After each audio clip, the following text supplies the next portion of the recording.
Springs Valley Meadows, formerly Medco, Highway 145 in French Lick, 33 Brick Street. Good food and a legendary atmosphere in downtown French Lick. For UJC campus in Jasper, it just makes sense. And by Springs Valley Bank and Trust Company with offices in French Lick, Jasper, and Paoli. And now Springs Valley High School football. Let's take you to the field to the voice of the Blackhawks, Q100's Mike Hamilton, and color by Kevin Mills.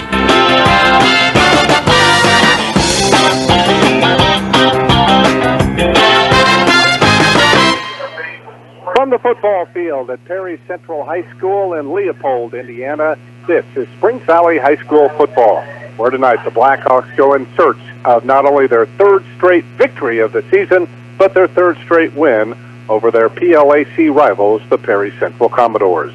Hello again, everyone. Mike Hamilton being joined by former Valley coach Kevin Mills as the Hawks defeated Tecumseh last Friday night in Linville, 22-7, by far their best defensive effort of the season and probably in a couple of years as well. Gave up just one scoring drive to the Braves and shut them down the rest of the way in improving to 2-5 on the season. Meanwhile, Perry Central was losing their second straight, but by the narrowest of margins, as they fell by a point to West Washington, 34-33. But don't be deceived by this Commodore team. They beat Tecumseh a couple of weeks ago by a handy 35-7 count. Senior night here in Leopold, as the Commodores will say or bid farewell, at least on their home field, to their 12 seniors that they have.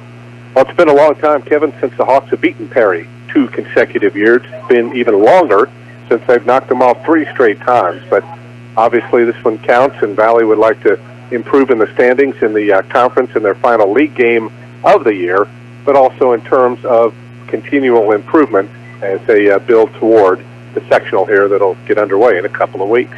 Yeah, Mike, it's good for the Hawks to come in. You know, they're coming off 2 wins and playing a Perry Central team, one which looks like they're building a little bit off of last year and the last couple of years, and kind of going the right direction again. And it'll be a challenge tonight. I think, you know, starting the season, you look at West Washington, Mitchell, Perry, and Valley. All 4 teams kind of pretty close to each other.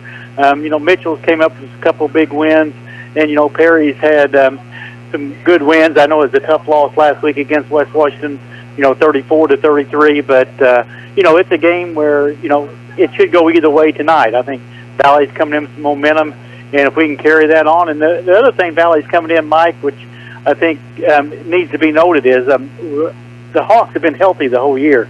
You know, very few injuries at all, and well, that's a big asset this time of year. You know, you're in Game 8, and you don't see any guys standing over on the sideline in crutches or, you know, out. So that'll really help the Hawks tonight and even for the rest of the season. Please tell me you had your fingers crossed so you don't put a jinx on this team here with a couple of regular season games left to go. But it's great, I know, in coaching, boy, when you can get to Game 8 and you still got your, you know, your whole squad there, it really makes a big difference. Final road game of the regular season. They'll be home next week to North Davies to close out the regular season, and then we'll touch on this as we move along throughout the evening. Sunday night will be the draw. And as I talked with Coach Hammond, we'll hear from him in our pregame report coming up here in just a few minutes. There are probably a couple of teams in the sectional he'd prefer not to play, probably a couple of teams he would really, really like to play, and probably a couple of teams that he knows that are going to be games that will probably go right down to the wire. Well, yeah, I think that's just the way it's set up. Right? You know, usually every year you got 1 or 2 teams that kind of stand out over everyone.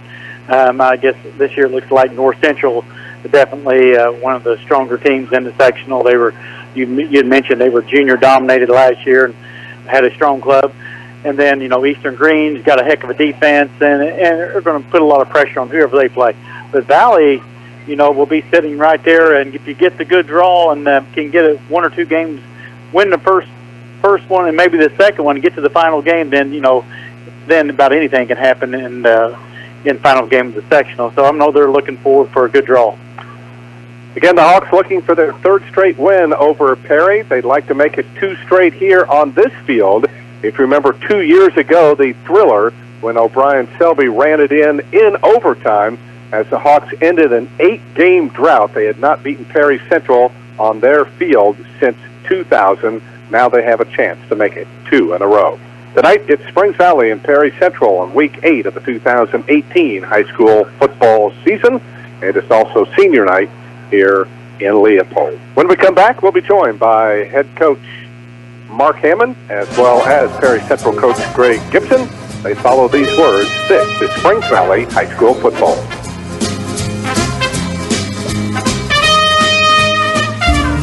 Score big with the region's best internet deal for the best speed. Here's some great news. When you switch to Smithville for our nationally recognised internet service, you automatically get our best speed available. We don't sell speed tiers or data caps. So if you're tired of reading the fine print on internet speed, get Smithville's rock-solid internet platform. Go online today at switchtosmithville.com and get Smithville's best speed. That's switchtosmithville.com. This is the Springs Valley Football Report with head coach Mark Hammond as the Blackhawks go on the road to face conference rival Perry Central. Coach, as we go back to last Friday night, long trip down to Tecumseh, and really to make a long story short, this had to be one of the best defensive efforts from a Springs Valley team in quite some time. Held Tecumseh to just 7 points, and because of that, able to come away with a nice win. Yeah, I thought defensively we played really well. Gave up one drive and kind of going back on film and watching, it's just one of those little breakdowns that we got a little bit out of position in one spot. And, they're talented enough, good enough to make you pay for it. So after that, made a few adjustments, but yeah, I thought overall it was one of those nights where we were really locked in on what they were doing, and again, I kind of felt like that over the last couple weeks that we're starting to be more observant, more understanding of what the other teams are trying to do to us, and the defense has been locked in. Coach, the offense had the possession of the football for roughly 2/3 of the ball game, and just goes back to the fact that it's tough to score when you don't have the ball. So that certainly was an advantage for Valley.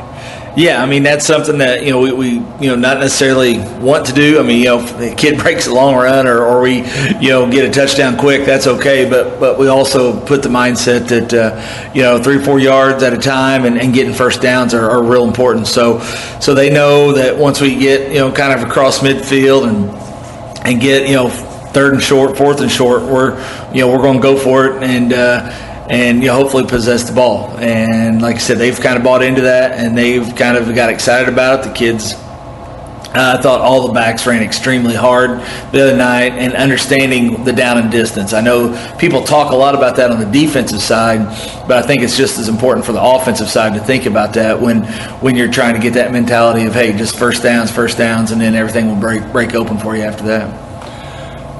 How tough is it for the defense from the standpoint that you had 5 different backs carry the ball at least 4 times or more? So when they really don't know who's going to get the ball, does that, again, give you an advantage?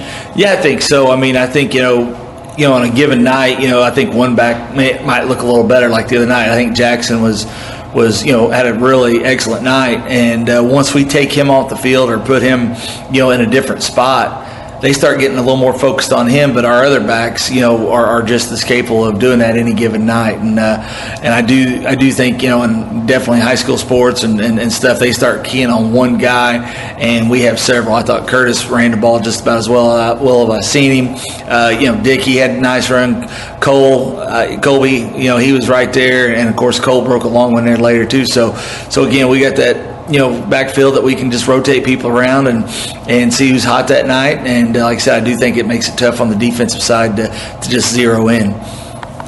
Coach, getting again back to the defense, worthy of being mentioned again, you didn't give them good field position all night, and then when you had them pinned back, I thought maybe the key play was the interception by Drake. They tried a screen pass, and Drake did a nice job of anticipating, picked it off, and just took 2 steps and was in the end zone. But that kind of characterized the kind of night it was for you guys on defense. Yeah, and that's why I said it goes back to just Drake. He's had 2 or 3 nice games in a row here, but again, we watch film. He watches it. He's been in tune to what the other team's doing, and we even talked about it. Let's make it tough on it. Don't give them a little screen pass here. Don't get them out of there, and they were having some trouble running up in there. So, give credit to our defensive line and linebackers there. They just didn't feel comfortable handing off up the middle because we were stopping them. So they tried something that again, put them in a bad situation. And again, Drake had watched enough film and prepared all week that he was able to take advantage of that. And that was a huge play for our ball club on Friday night. All right, as we move ahead now, last road game of the regular season. We'll know after this weekend where the tournament trail takes us. But a Perry Central team that you had some success over the last couple of years. Yeah, Perry's, for years was us and Perry was one of those great battles you always look forward to. And again, a lot of years they'd go on a little run or we'd go on a run. And we've been fortunate enough the last couple of years to get them on the ropes and keep them there and be able to come out on top. So when you beat Perry, you've played a solid football game and you stayed away from the mistakes that are going to cost you, because they're a team that always takes advantage of those. So it's been good to have a couple years here in a row of beating them. But again, that just makes this game Friday night more interesting for them because of what they're going to think coming out. They're trying to tell the kids all week here that they're going to be a little hungry for us now. A lot of those seniors remember that that we beat them last couple of years, so they're going to be on it. So we have to make sure we match that intensity and fire and again, but still play is smart football and execute as well as we can. Another team that utilizes the ground game. What else can you tell about them and what they like to do? Yeah, they have several backs as well in the backfield that can hurt you. They got a number 4, the James kid. He'll be featured. They try to get him the ball in different ways as they can, whether it's in the backfield, whether it's split him out, whether it's screen passes, whether whatever they can do. But I think their big X factor is their quarterback. He runs the offense really well for being a sophomore, and like I said, he's dangerous when he when he takes off running as well. So that's you don't always see that in high school ball, but again, that makes the X factor there when that quarterback's able to pull the ball out or go back to pass and take off running. So we're going to have to really contain him, I think, and again, then they got several backs that complement off that. They run a little option, they've ran some little reverse things, so. And then they're lined up and just power the football. So you just, it's a whole defensive effort that we're going to have to stay very disciplined, stay very focused, and adjust to what they're doing throughout the game. All right. Coach, it seems like when you've done the 3 big things, and by that I mean get off to a good start, minimize turnovers, and cut down on penalties, this team has a lot of success. I assume that's not going to change for tonight either. Yeah, that doesn't change. I think anybody that watched those first 3 or 4 ball games could tell that was one of the main reasons we didn't get on the good side of the scoreboard. It wasn't our effort, it wasn't our ability to hang with those teams or do that. It just we were making too many mistakes, and once we don't make those mistakes, this team can beat and compete with anyone out there, and I really believe that. And like I said, as long as we keep doing that, I like where this team can go. Coach, as we close things out, as I alluded to a moment ago, the draw coming up this weekend, obviously you have no control over that, but I'm sure there are a couple teams in Sectional 48 you prefer not to play, a couple you would definitely like to play, and a few others that it's just going to come down to a big old dogfight. Yeah, and that's where, I know, you look at our sectional and you got 3 teams kind of up there. I believe all 3 of them are 6-1, and you got everybody else at 2-5, and those 3 teams at the top, we're not necessarily afraid of any one of those teams. We last year North Central put us out of sectional, but it was a dogfight down to the end and last second field goal. We send West Washington and Eastern Green this year, and I know our kids would be excited to come back and play them. But again, that's just something that we'll look at, on Sunday, probably talk a little bit about Monday, but we still got the rest of the regular season to go after and get. So, the football sectional is one that, takes 3 weeks, and you definitely got, the travel involved. It's not just at one, central location like all the other ones, and it's a different animal out there totally. So the draw does mean something as far as road games and home games and when you match up with who, when, and where. But again, I know, like you said, it's not in our control, and all we can do is listen, be excited for it, and but then come back and be focused on our last week here against North Davies. With that said, I know the focus will be tonight only on Perry Central. So, Coach, thanks as always for joining us. Go out and get them. I appreciate it. Thank you. And this has been the Springs Valley Football Report with head coach Mark Hammond as the Blackhawks take on Perry Central. We'll have more of our pregame in a moment. This is Springs Valley High School football. We're loyal to your family, your business, your future. Focused on you, Springs Valley Bank and Trust. You'll love our helpful staff, our warm and smiling faces. Latest tools and services delivered by the friends you trust. We're loyal to your family, your business, your future. Focused on you, Springs Valley Bank and Trust.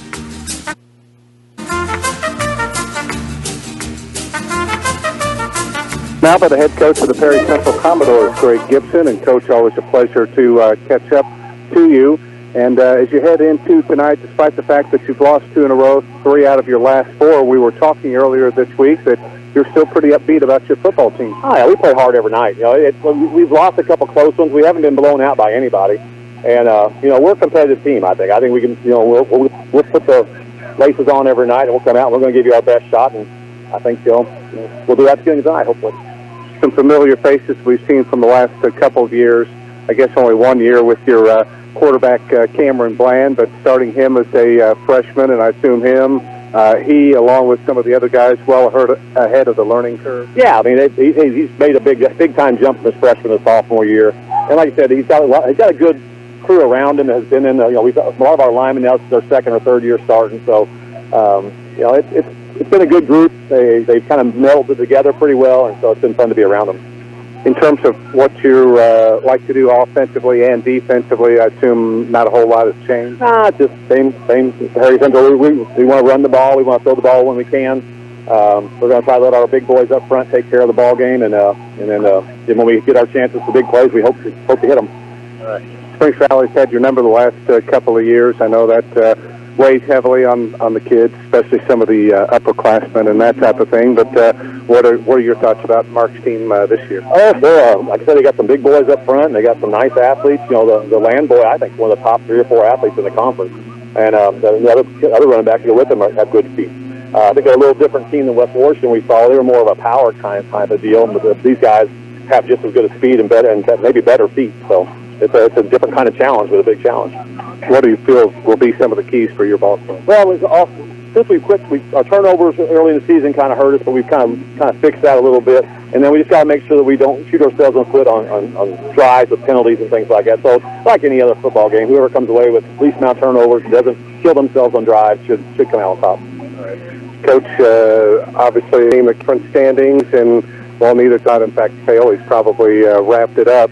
But in the overall scheme of things, with one more regular season game next week before the tournament, are you trying to move ahead and just continually strive for improvement? Sure, that's what you always do. And, we talked to the kids this week about it. The same deal. Paoli's got to lose one before we don't have a chance to even get up, maybe move up to second, and we have to win out. But every game's important. Every game's a chance for you to go out and compete. You don't get very many of them in football. It's not like we're playing a 20-game schedule or a 28-game schedule. You got 9, 10 ball games, and that's it.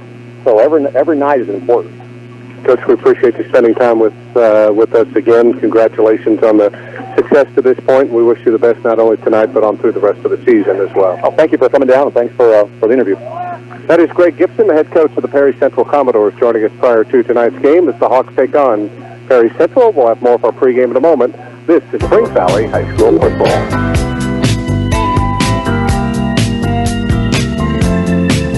You You've worked hard to build and protect your estate throughout your lifetime. Enjoy the confidence that comes from knowing all you've worked for may be preserved for your heirs. Please call Jamie Sullivan, Senior Vice President of Investments of Sullivan Financial Consulting of Raymond James, located in Mitchell at 849-2670. Jamie can help design a comprehensive plan suited for your family's future financial needs. Call Jamie Sullivan today at 849-2670. Raymond James and Associates Incorporated, member New York Stock Exchange, SIPC. A message from Spring Valley Meadows and French Lick. As we age, recuperating from an illness or surgery may take more time than it used to. It's important for you to follow your doctor's discharge orders and include physical, occupational, and speech therapies when needed. Skimping on post-hospitalization therapy can cause potential falls and infections. So do it for yourself and do it for the ones you love. The road to recovery begins at Springs Valley Meadows and French Lick, where caring people make the difference. Call us at 936-9991. This is Springs Valley senior linebacker Mark Pieper. Don't miss a second of the action of Blackhawks football by keeping it tuned in here to Q100. We welcome you back to Perry Central High School in Leopold, where the Hawks are playing their third straight road game and trying to make it 3 consecutive wins. It started with a 44-22 thrashing of Crawford County a couple of weeks ago, and then the Hawks knocked off Tecumseh. Third straight time they'd beaten the Braves 22-7 last week, and now looking for their third consecutive victory here tonight over Perry Central. Well, we certainly know there are certain teams that pretty well give themselves away in terms of the things that they like to do because they do it year in and year out, and certainly Greg Gibson, a disciple of Terry Wagner and Mike Spencer on all those really strong Perry Central teams that they had in the 90s and early 2000s, and I don't think this team is any different, although their sophomore quarterback has thrown about 7 or 8 passes a game. So not a whole lot, but again, they're going to try to beat you with their ground game. Oh yeah, Mike. For years they were, it's basically the same situation Valley was. We had back after back, and Perry Central had the same thing. Just every 2 years they'd come up with a running back that was just almost, just on a level a little higher than everybody else, and trying to tackle him was very difficult. Then with a big line, Perry's always had a big offensive and defensive line, and I'd say this year they've still got a pretty good size line. So they're going to do the same thing. They're going to try to run the ball, and it's best your best chance against them is to put them in some long third down situations where you can get some pressure on the quarterback and force them into some mistakes. Defensively, I'd say they're a little bit off of what they were definitely, 5, 6, 7 years ago. For them to give up 33 points last week, that's a lot of points for them. And, Valley's offense has been coming along, and tonight we'll have to put some points up there. I've mentioned it, I think, 3 or 4 times this year. I really think the 20 points is the key. If Valley gets 20 or more, I think the Hawks will come away with victory night. It's going to be hard for us to probably come away with a 14-6 victory, or 14-12. It could if our defense plays great, but we keep scoring 2 or 3 touchdowns, and the Hawks will have a great chance.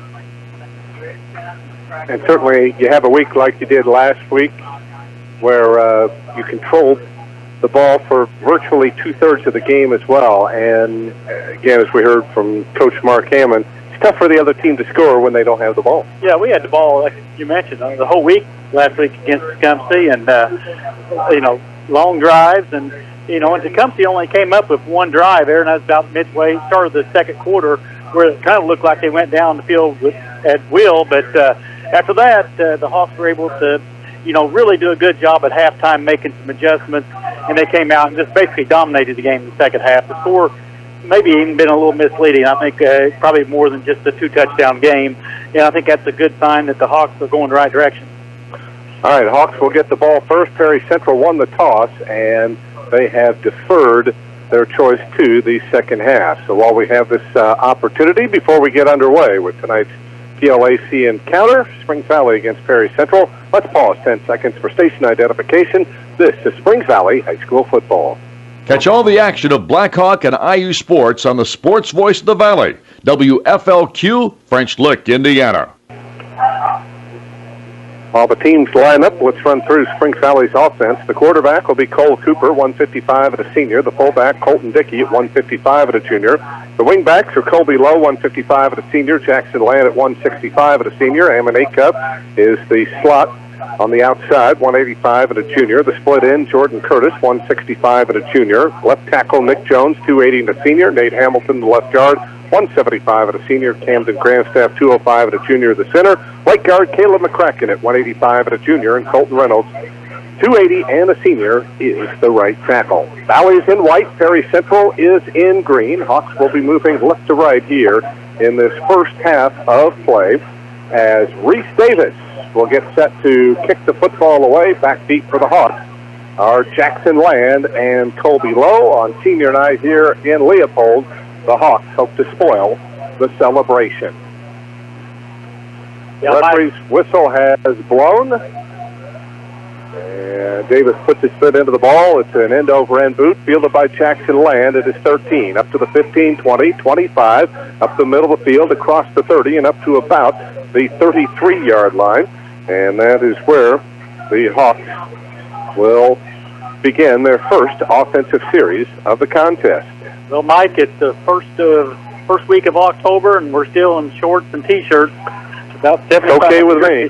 75 degrees, and really a perfect night to play. I thought it was going to be a little warm, but it has kind of cooled off just a little bit. And it should be a great night for football. Jordan Curtis will split wide to the left as they take their time spotting the football. Now we're ready to go. Out of the pistol formation, Cooper takes the snap. Counterplay to Jackson Land, and Jackson's going to run into a brick wall as he tries to go right up the gut. Met there by Ty Cronin, the left tackle. It is a gain of just one on the play. So not a good start. Hawks looking at a 2nd down and 9. I'd say Coach Gibson, after last week, they said the tackling wasn't real good. I'd say they did some work on their tackling this week. You know, the Hawks are going to have to finesse them a little bit in the backfield and hide the football. Again, out of pistol formation with Colby Lowe in motion. He gets it on the counter. This time he's able to find a little bit more running room. He tries the right side, works his way up to the 40-yard line. That'll be a gain of 6 on Colby's first carry.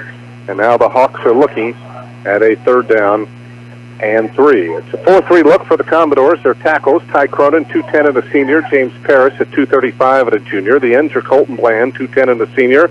And Garrett James, 230 and a junior. The outside linebackers, Caden Winter, 180 and a sophomore. Levi Simpson, 190 and a senior. The middle linebacker, Gavin Poole, at 185 and a senior. Key 3rd down for the Hawks. 3rd down and 3. It's Jackson Land on the sweep, trying to get to the outside, and he's not going to go anywhere. He started outside, saw that was cut off, and tried to cut back in and found no running room. In fact, he'll lose a couple of yards back to the 38, so it's a 3-and-out for the Hawks, 4th down and 5, and the punting unit will be forced onto the field.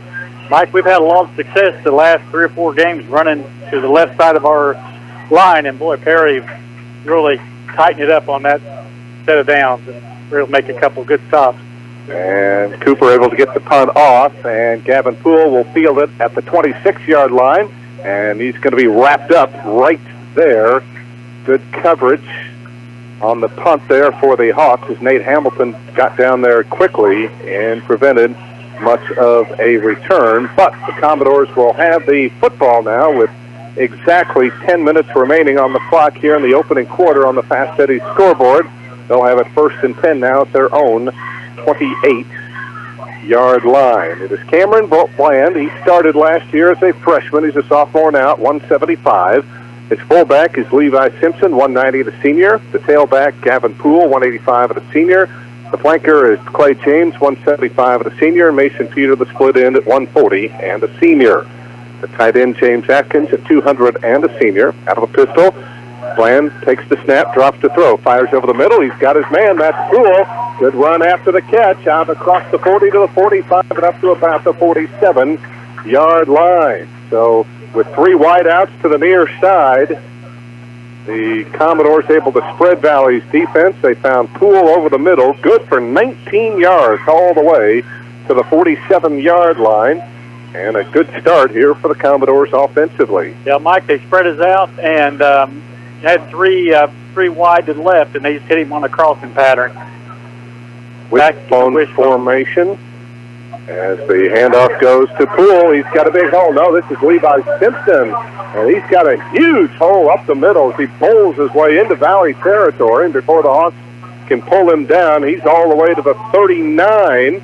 So that one goes for 14. So they've had a 19-yard pass, a 14-yard run, and the Commodores just bowling over the Hawks here on the first two plays as they're now into Blackhawk territory. Yeah, they got a big fullback, Mike, and he's going to keep us honest. Or defense will have to play tight inside, but their quarterback's just a sophomore, but he's got a full year of experience from last year.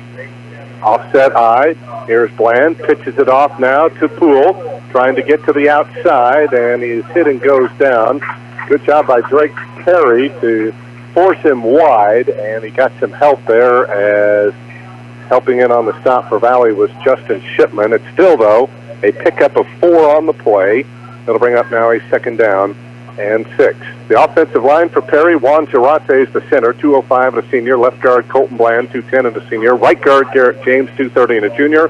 Left tackle, Cade Winter, 180 and a sophomore. And Ty Cronin, the right tackle, is 210 and a senior. Inside handoff goes off to Levi Simpson, and this time the Hawks were right there to smell it out. They were almost in the backfield before Simpson got the ball as Colton Reynolds led the charge there. Strong defensive plays. The Hawks were able to shed their block, so it'll be a loss back to the 36-yard line of 1, and now the Commodores looking at a 3rd down and 7. Yeah, they tried to trap there, Mike, and boy, our defensive line did a nice job. Made a good tackle and stood him up and drove him backwards, and we got him in a good 3rd down situation here. And low splits wide to the far side. James in motion. On the handoff, penalty flag is down, and James in trouble. Tried the jet sweep that time to the far side, and the Hawks again trailing beautifully as Adam George got in on the stop. And let's see what the call is. He lost 3 yards on the play, Mike. Yeah, back to the 39. So if they decline the penalty, it's going to be 4th and 10. I would imagine they would do that unless it's a major penalty here, and that is the case. So it is going to be a motion call here against the Commodores. The Hawks will decline it. It'll be a loss of 3 for Clay James, and now it'll be 4th and 10 here for Perry and in Valley territory. Let's call it 4th and 9. The ball actually closer to the 38, so a loss of 2 there for James. So 4th and 9 is a big play upcoming here, and it looks as though the Commodores are going to go for it with 7:35 to go, opening quarter, no score on the Fast Eddie's Country Store and Deli scoreboard. Down to 4 on the play clock. Here's Bland dropping back to throw. Looks, he fires it downfield. He's got his man. That's Clay James for a 1st down. And Cole Cooper runs him out of bounds, but not before the Commodores able to keep the drive alive. Yeah, I gave him too much room there, Mike. He only needed they needed 9 yards for 1st down, and we played off of him about 7 yards there. It's way too much room on that play. You got to force them in to making a big play there, and the Hawks just let too easy a pass, just an easy down and out, about 11, 12 yards for 1st down. 15-yard pass completion, 1st and 10 Commodores at the Valley 23. Poole in motion, handoff Simpson, big hole off the right side, pounds his way down inside the 20 and close to the 17. They may even mark it as close as the 16-yard line. They will. It'll be a gain of 7 for Simpson there on that power run off the right side. 2nd down and 3. Valley with a 4-man front. Their tackles are Colton Reynolds, 280 and a senior. Nick Jones at 280 and a senior. The ends, Caleb McCracken, 185 and a junior. Camden Grandstaff at 205 and a junior. On 2nd down and 3. Poole in motion, handoff again. It goes to Simpson, and he pulls his way forward, and that should be enough for a 1st down. He's inside the 15 to about the 12. That's a 4-yard gain on the play and a fresh set of downs now as the Commodores now in the red zone. Linebacking core for the Hawks, inside linebackers, Ammon Acuff, 185 at a junior. Justin Shipman, 195 at a senior. Outside linebackers, Adam George, 170 at a junior. Drake Terry at 175 at a senior. Corners, Jackson Land, 165 at a senior. Cole Cooper, 155 at a senior. And the safeties, Jordan Curtis at 165 at a junior. 1st and 10, Commodores. Play action, back to throw is Bland. Now he's going to run with it. And he's going to pick up a couple of yards, still on his feet. Manages to inch his way forward for 2 or 3 extra yards as the Hawks had trouble bringing him down. And he's going to get all the way to the 5-yard line. So what could have been a sack there, the Hawks let him escape in the backfield, and he's able to get 7 yards out of it to bring up now just a 2nd down and 3 at the Valley 5-yard line. Mike, they've had several Bland players come through, and he's just a sophomore, but boy, he played. You can tell he played all last year as a freshman. He really handles the ball nice. And yeah, very composed. In motion is Poole. Hand off to Simpson. This time he is stacked up at the line of scrimmage. That was Adam George again that made the initial hit. Justin Shipman helping out as well. Only a gain of about a yard, but right now the Commodores in short yardage situation. Gain of 1, so it'll bring up a 3rd down and 2. Commodores can get a 1st down without scoring. They need to get to the 2-yard line as we hit the 5-minute mark here in the opening quarter on the Fast Eddie scoreboard. Perry trying to back there in break the ice first. High backfield, Mike. You see what they're... Bland under center, pitches it off now to Poole, and Poole's hit and goes down. He's not going to get the 1st down. He may have gotten back to the line of scrimmage, and that is about it. So Hawks with great penetration that time, able to get through and bring Poole down. No gain on the play, so it'll bring up 4th and 2 now at the 4. Mike, great job by the defense there. You know, this would be a big momentum swing here if the Hawks could, shut down Perry here. They just need 2 yards, but it's a long 2 yards, and our defense is getting a little more used to their offense. Let's see if they can come up with a big play here. They've gone to the pass when they needed the big play. Let's see what they do here. Bland up under center. Poole, the lone setback. He's in motion. Hand off to Simpson off the right side, and he gets it down, I think, to the 1-yard line. That should be good enough to give them a 1st down. So the Hawks had an opportunity, and they miss out, and now the Commodores will have 4 chances from the 1 to take the lead here as we enter the last stages of this opening quarter of play. Yeah, Simpson, he weighs about 190, 195, and he's leaning forward all the time when he gets the ball. And makes it tough that you're going to have to hit him low, and our line's got to get to him quickly. That was a heck of a play by their line to be able to get 5 yards in that situation. 13th play of the drive, the handoff to Poole, and he's in. Touchdown for Perry Central. So the Commodores methodically march it downfield on their first possession of the ball game, and they punch it into the end zone. Gavin Poole from a yard out. As Commodores break on top first with 3:37 remaining here in this opening quarter, pending the extra point. 2 4th down plays, Mike, was the difference there in that drive. They were able to convert on both of them. Reese Davis on for the extra point. The ball is down, the kick is up, and the kick is perfect. Good start for the Commodores. They hold Valley to a 3-and-out and then march 72 yards for the game's first score. 3:37 to go first quarter. On the Fast Eddie scoreboard, 7-0 Commodores. Back with more Blackhawks football in just a moment. What's better than enjoying a fine meal at 33 Brick Street in French Lick? Savoring each mouth-watering bite on their outdoor patio and courtyard. Enhance your 33 Brick Street dining experience by taking in the open air during these warm months. Their patio and courtyard, featuring a fire pit, is perfect for special occasions or events, including wedding receptions, anniversaries, birthdays, and more. They can even design a special menu for your event. Make your reservations by calling 33 Brick Street at 936-3370. That's 936-3370. 33 Brick Street in downtown French Lick. Good food, all in a legendary atmosphere.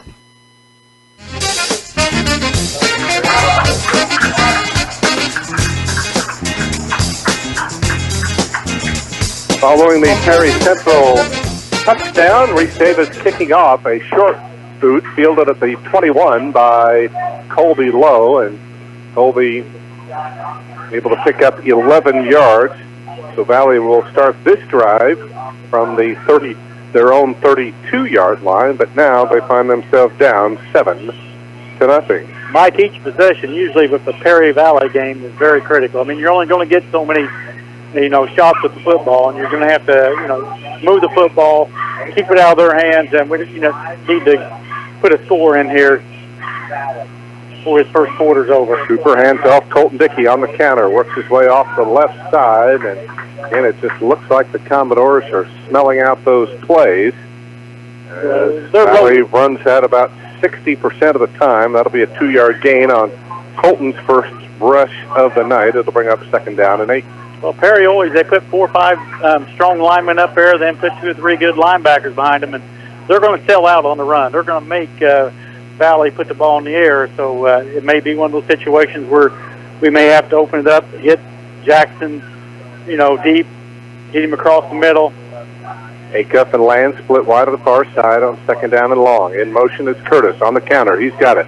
Looks for running room. Cuts around one defender, and he will get Valley's first down of the night. Again, following his blockers well. Started right and then cut back left toward the middle of the field, and will get 10 yards on that play. That's Jordan's first rush of the night, and it's a good one. And will give Valley the first down out of their own 44-yard line. They're staying patient. Valley is running the counter back to the right side of our offense and found some room there. 7-0 Commodores. Under 2.5 to go first quarter. Now, Acuff and Land split wide to the near side. Handoff goes to Colby Lowe on the counter left, and this one not doing anything. Looks like the counter right doing better than the counter left right now, Kevin, for the Hawks. Is that one going left, and that only got a yard for Colby. And we've had success, like I mentioned, going left almost for the main part of the year. And tonight, they've either loaded up over there or they just got some, really strong players playing that side of the ball. I see 76 out there. He looks like he goes about 230, playing defensive tackle on that right side of their defense. 2nd down and 9 now at the 45 of the Hawks. Again, 2 wideouts to the far side. Low in motion. The pitch to Curtis. Gets a block at the line of scrimmage there by Adam George. But again, nobody else able to sustain their block there on that left side. And I think Jordan able to get back to the line of scrimmage. Yep, that's it. So it'll bring up 3rd down and 9 now as the Hawks continuing to play very conservatively. I remember hearing Don Fisher and Buck Sewer last week talk about how conservatively IU played in the second half against Rutgers. They hardly threw the football, didn't score, and were lucky really to hang on. Yep. 3rd and 9 now for Valley. Definitely a passing down now. And back to throw is Cooper. He's looking. He steps up. He turns back the other way. He's running. He turns the corner. He's looking for first down yardage, and he think he may have got it as a late flag comes in. And you wonder if maybe there was a late hit out of bounds. Cole showing his speed there as he started right, came back against the green all the way to the far side, was able to turn the corner. Took a heck of a shot, Mike, on our sideline. We'll have to see if it's a little late.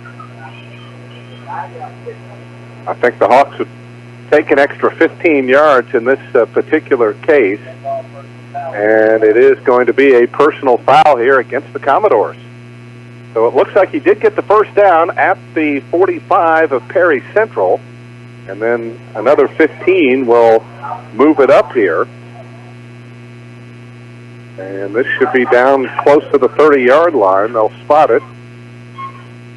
It's like at the 31. So give Cole a gain of 9 as he was scrambling for his life. And then the 15-yard personal foul moves the ball all the way to the 31-yard line. The Hawks will take that. That was just a great individual play. He turned that corner and showed some real good speed getting down the sideline.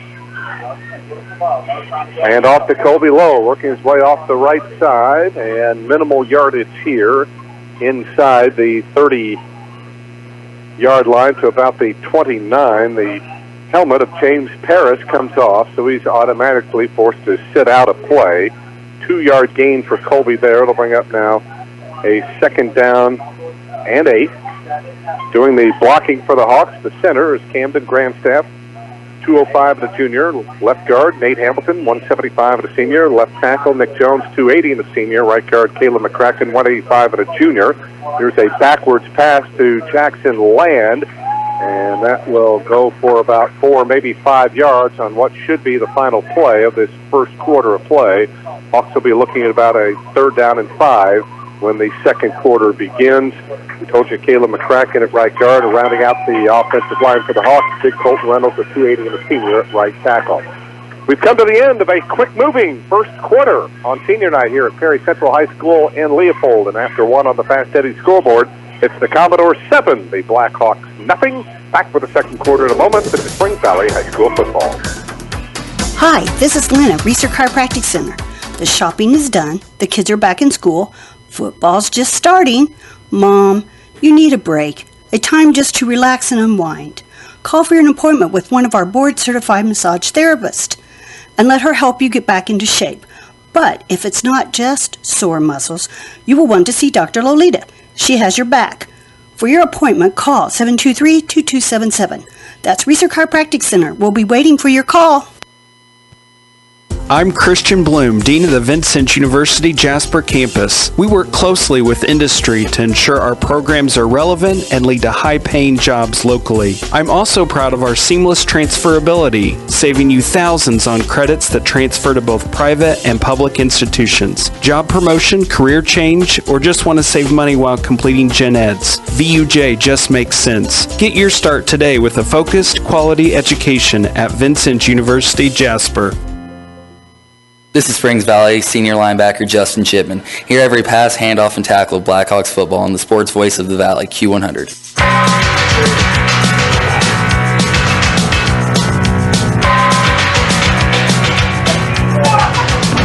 Mike Hamilton, Kevin Mills with you at Perry Central High School in Leopold. We start the second quarter with the Hawks looking at a 3rd down and 6. The ball at the Perry Central 27-yard line. Hawks helped out on this drive by a 15-yard personal foul for a late hit out of bounds. And the Hawks trying to keep the drive alive.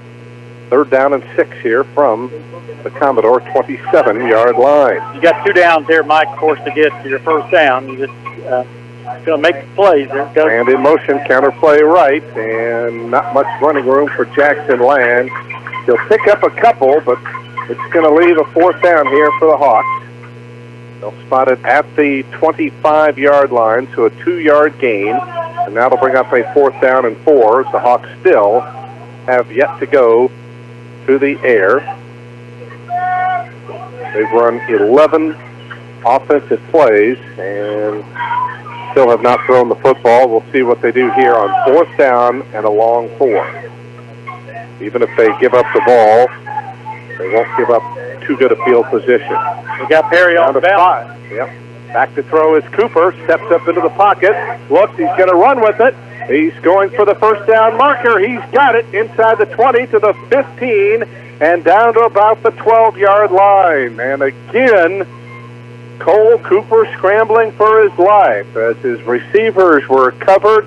He got a great block out in the open field over on the near sideline and was able to pick up the key first down all the way to the 11-yard line. That's a 14-yard gain for Cole Cooper. More importantly, gives the Hawks yet another first down. Mike, that's been our best play, to hike it back to Cole and let him make something happen. And, boy, twice he's came up with big plays for us. Just really seen the field real well. Ball snap back to Cole. He's going to run with it. And, again, he's not going to find a whole lot of running room. Anything the Hawks are doing up the middle is not meeting with much success. Now, they're facing, the line they're facing this week, the defensive line, a little better than what we faced last 2 or 3 weeks. And, Valley's got to get used to that. Just going to have to make some plays like Cole's been making and put the ball and get it in the end zone. We can get Jackson to make a big play, or Kobe Lowe's been looking better. We're just going to need to get it in the end zone here to give our kids a lot of confidence in this second quarter. Gain of 1, 2nd and 9 at the 10. In motion is Jackson. Turns it upfield. Breaks to the right. He's to the 5. Still driving, and he's into the end zone. Touchdown, Springs Valley. He was not even brought down as he made a nice little cut at the line of scrimmage, broke right, and there were no other Commodores around him as he breaks it in, and the Hawks have bounced back after giving up the first score of the game. Valley comes right back with a nice drive of their own, and they're to within a point now at 7-6 with 10:02 to go here in this first half of play. Yeah, nice drive there, Mike. And like I said, Cole Cooper had a lot to do with it. Jackson Lane was able to take that 11 or 12 yards in, made a couple of good cuts, got it in the end zone. And that'll help the Hawks out for the rest of this game. Valley will go for 2. Ball snap back to Cooper. Handoff goes to Colby Lowe, driving forward. Does he get in? No, he does not. And again, that's where not having a kicker really hurts the Hawks, and the Commodores will keep the lead. Again, Valley playing it very conservatively as they try to punch it up the gut, and Colby Lowe unable to get in. But the Hawks do have their first touchdown with 10:02 to go first half. It is now 7-6 Commodores on the Fast City scoreboard. Back with more Blackhawks football in just a moment.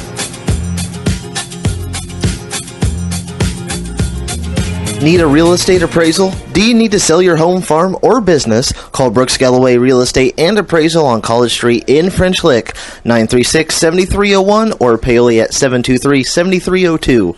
See the listings on the web at brooksgalloway.com. A salute to the Blackhawks from Tony Robbins and the construction crew at TRC Construction in French Lick for concrete work, land clearing, and site work, driveways, foundations, patios, and sidewalks. Call TRC Construction 653-7007.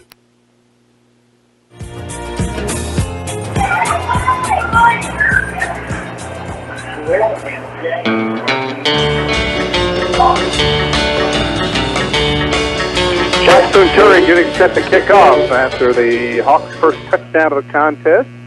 Early second quarter as Josh's kick and end over end boot hits the ground. Picked up by Poole at the 25, trying to get to the outside, has the block, turns the corner, 35-40, and is finally run out of bounds at about the 40, let's see where they say he went out of bounds, at the 44-yard line. So that's where the short kick really hurts the Hawks, and Gavin Poole turns it into a nice gain, and Perry's going to have outstanding field position here as they will start from their own 44-yard line. You'll get a little idea this will be the third time Perry's had the ball. First time they went down the field, the Hawks had them in a couple of fourth down situations, couldn't stop them, but the second time the Hawks were able to stand up and, come up with some good plays, force them in to turn the ball back to the Hawks. Let's see if we can have another good series here. And off to Poole, and he's hit in the backfield. Was that Colton Reynolds that got in? It sure was. Big Colton again making the big play, showing that deceptive quickness of his. And he nails Poole. No gain on the play. It'll bring up a second down and 10. Actually, I know it seems like a lot here, Kevin, but this is actually Perry's second possession. They scored on their first one of the ball game. So we've just had this is our fourth possession. Oh man! Yeah. I thought.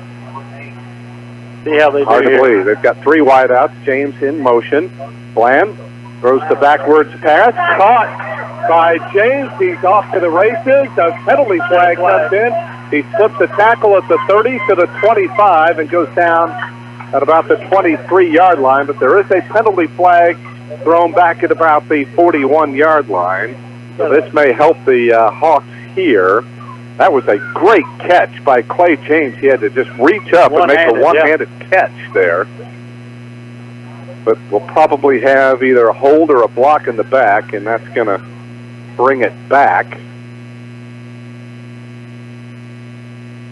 So they're going to talk with Colton Reynolds and tell him what's going on. Obviously, the Hawks are going to take the penalty here.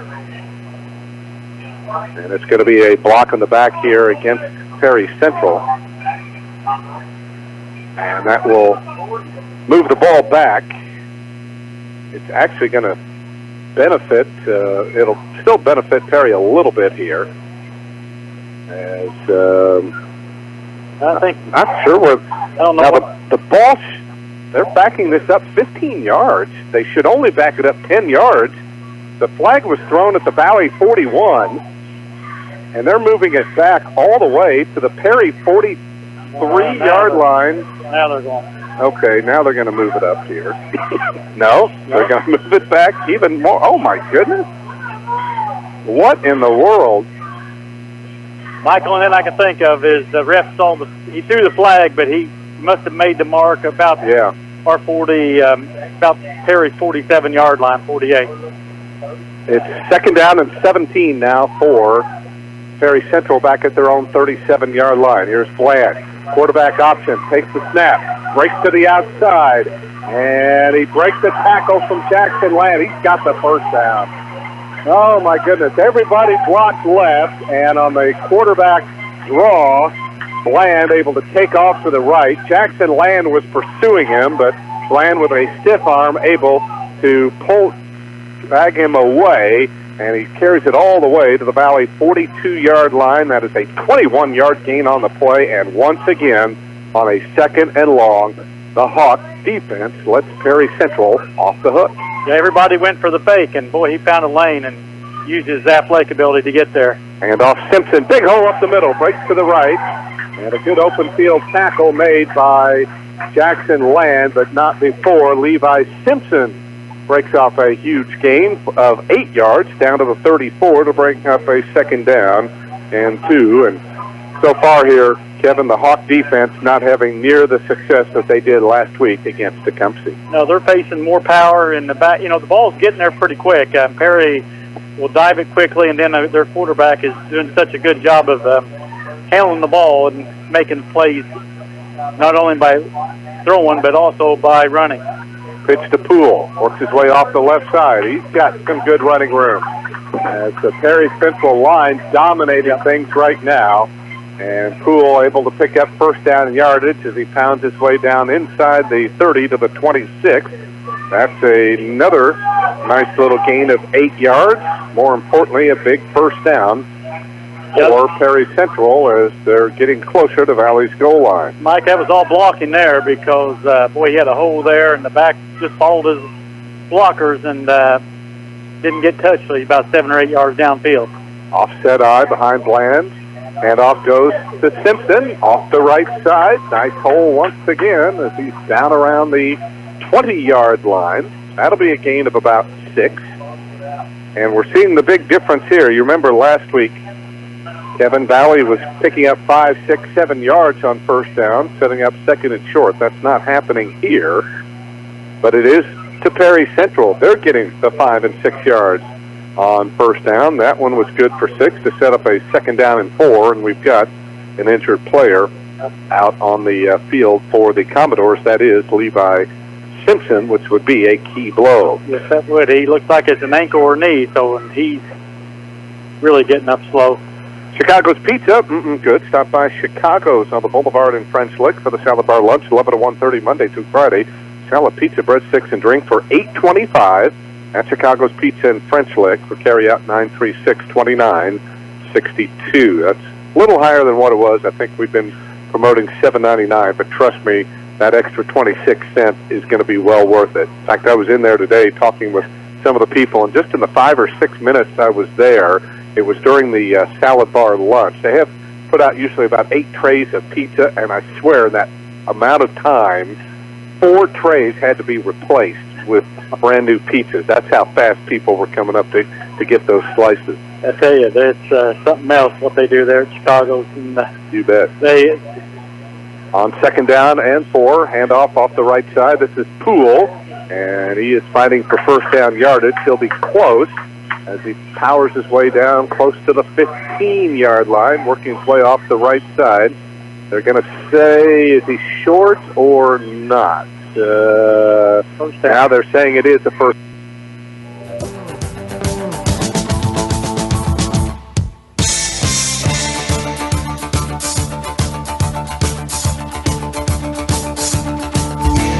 Score big with the region's best internet deal for the best speed.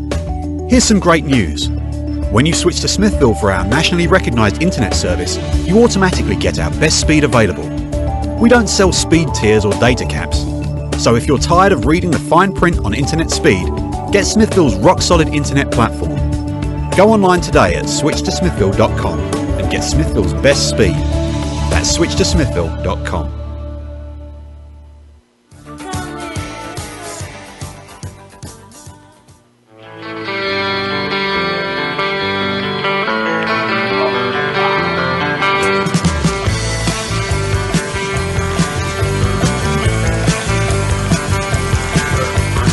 We apologize for the technical difficulties. I believe we are back with you. Gavin Poole running for 8 yards. Then he runs there for 1. So the Commodores now have it 3rd and 1 at the Valley 7. They're threatening with their second touchdown of the ball game as we are under 6 minutes to go, first half on the Fast Eddie scoreboard.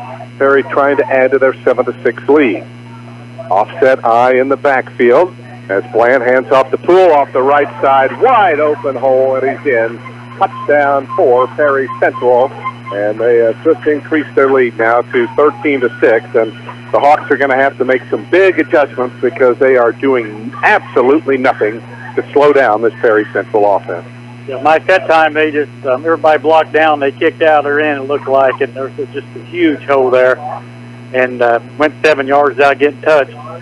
Their number one back, or one of their top backs, 44, Simpson, he's out of the game right now, so Hawks need to take a little bit of advantage of that. Gavin Poole not having any problems. He scores his second touchdown. This one from 7 yards out, and now Reese Davis on to attempt the extra point. Cameron Bland will hold. Good snap. Ball is down. Kick is up. It's plenty far enough, and it is good. So the Commodores 2 for 2 now on their possession, and their lead is 8. 5:40 to go, first half on the Fast Eddie scoreboard. Commodores lead Valley 14-6. Back with more Blackhawks football right after this.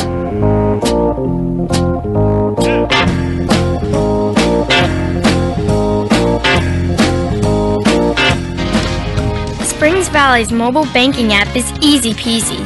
Easily review your balances, deposit checks, and even check your credit score on Springs Valley's app.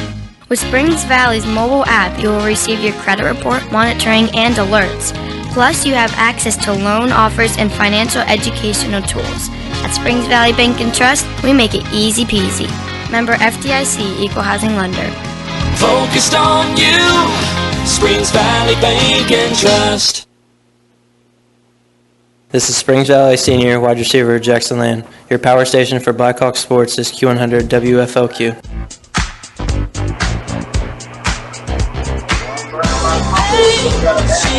Following the Commodores touchdown, a split boot by Reese Davis heading toward the far sideline. That's Valley's sideline across the way, and it goes out of bounds. So the penalty flag comes out, and the Hawks can do one of three things: make Perry back up 5 yards, kick again, take it where it went out of bounds, or they can take it up at the 35, and I think the latter of those choices is what they elect to do. So from the 35, the Hawks will go on the attack again. Much better drive last time. Kevin, 11 plays, 68 yards, 5.5 minutes, and let's see if they can do that again. They'd like to keep it for the whole rest of the half. Yeah. Knock it in there. Because Perry's going to get the ball to start the second half. Well, Mike, I think we saw on the drive that Valley scored, Cole Cooper was a big part of that. You know, the situation where we just hiked it to him, and he was going to throw it, and he saw the lane open to run both times, and he came up a big play for us. On first down, handoff Colby Lowe, trying to counter right, breaks it up over the 35, maybe for a couple of yards to the 37, and that is about it. They'll spot it, won't give him the benefit of the doubt, call it a 3-yard gain for Colby. That'll bring up now a second down and 7. Mike, out of our offense there, we run so much the counters. Boy, it'd be nice if we could run our fullback a little bit through there, see if we could bust him up through there. It's just very rarely do we run the fullback. But, well, this offense is really effective if he can get a seam. In motion is Land. Jackson on the jet sweep, trying to turn the corner. Slips through a hole as a penalty flag comes in, and I think they're going to get Colton Dickey for a holding here. Looks like he brought the defender down that time. As Greg Bays He's one of the cornerbacks for Perry, 150 and a junior. The other corner, Clay James at 175 and a senior. Free safety, Cameron Bland at 175 and a sophomore. And Hayden Seibert, the strong safety, at 160 and a senior. I think they'll have to take the penalty here, Mike. Oh, no question about it. Debating that, but I don't think there's anything to debate. It is a holding call here on Valley. If there is a silver lining to this, Kevin, it's that it is their first penalty of the night, but it also sets them back, and it's going to bring up now a 2nd down and 14. And in motion, back to throw is Cooper. Has some time. Fires a wobbler, and it's almost intercepted. Hayden Seibert, the strong safety, drew a beat on that, and if it hadn't been so high, he would have had himself a pick 6. That's one you're glad the ball slipped out of his hand, because if that had been an on-target pass, it had been going 6 the other way. Right. Just this defensive man read that all the way, and I think Jackson kind of went down the field and slipped on a post pattern, and they were trying to hit out in the flats and never developed. Valley's first pass attempt of the night, incomplete, brings up a 3rd down and 14. Stops the clock with 4:46 remaining. And I think the Hawks are going to spend a timeout. And they are. Go Blackhawks and go to Dairy Queen of Springs Valley for the Snickerdoodle. It's the October Blizzard of the Month. And remember, you get $5 off DQ frozen cakes in the display case every Monday at Dairy Queen of Springs Valley. Time out of the field, 4:46 to go first half on the Fast Eddie scoreboard. Commodores lead the Hawks 14-6. Back with more Springs Valley football in just a moment. You've worked hard to build and protect your estate throughout your lifetime. Enjoy the confidence that comes from knowing all you've worked for may be preserved for your heirs. Please call Jamie Sullivan, Senior Vice President of Investments of Sullivan Financial Consulting of Raymond James, located in Mitchell at 849-2670. Jamie can help design a comprehensive plan suited for your family's future financial needs. Call Jamie Sullivan today at 849-2670. Raymond James and Associates Incorporated, member New York Stock Exchange, SIPC.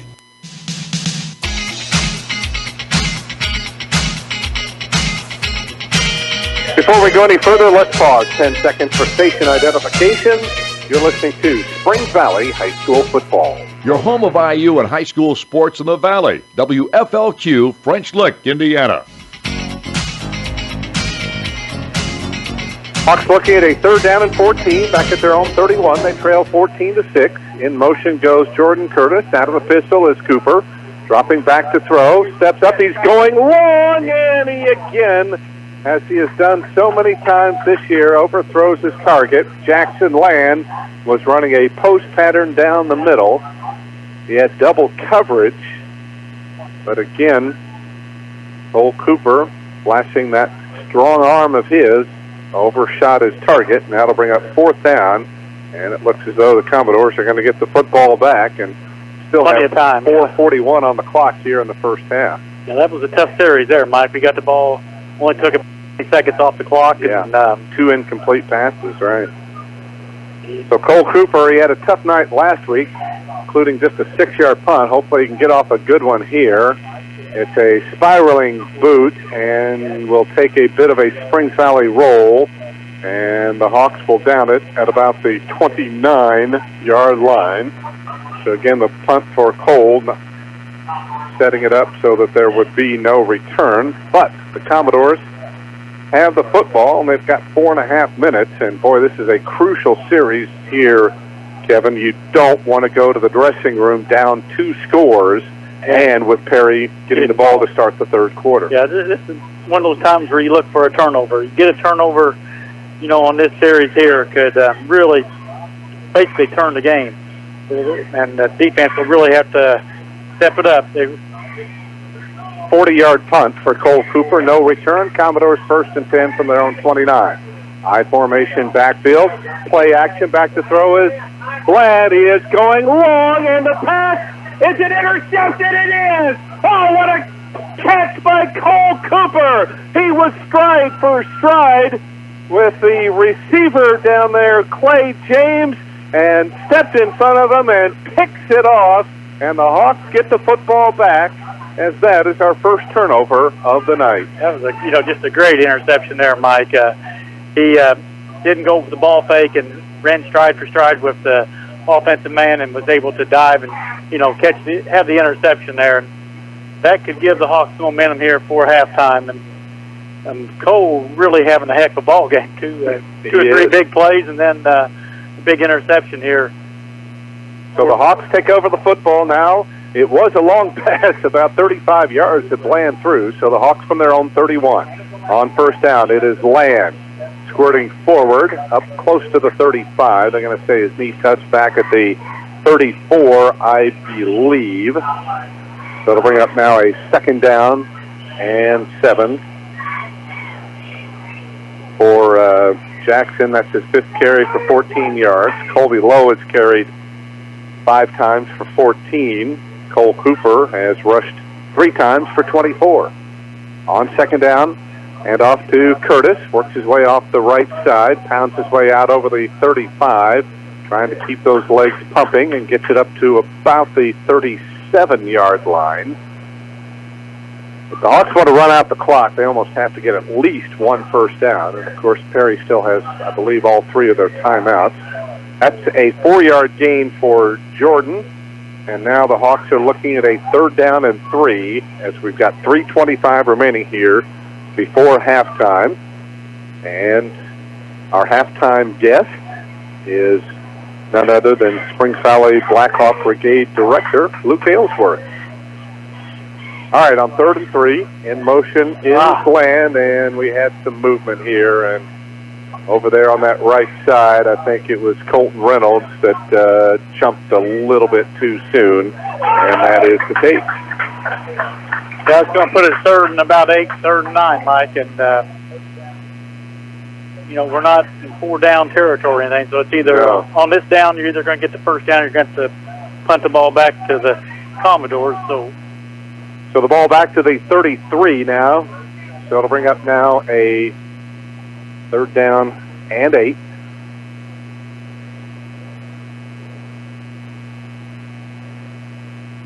That Drake Terry split wide of the near side.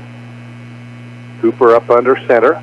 Takes the snap, pitches off now to Curtis. Jordan trying to sweep to the 35. Makes a nice cut to the 40. He's up to the 45, slips another tackle, and it's not until he is run out of bounds close to midfield that the Commodores are finally able to get him stopped. We got a flag. But we got another penalty flag down. The Hawks all year long. There's one in the backfield as well, plus the flag that was thrown that really sprung Jordan that time. So we've got a block in the back on the Hawks. That is going to be declined. And we have a holding call against the Hawks in the backfield. Boy, Kevin, Valley's got to figure out a way to cut down on these penalties. They only had 31 yards last week, and these yellow hankies are really just killing them tonight.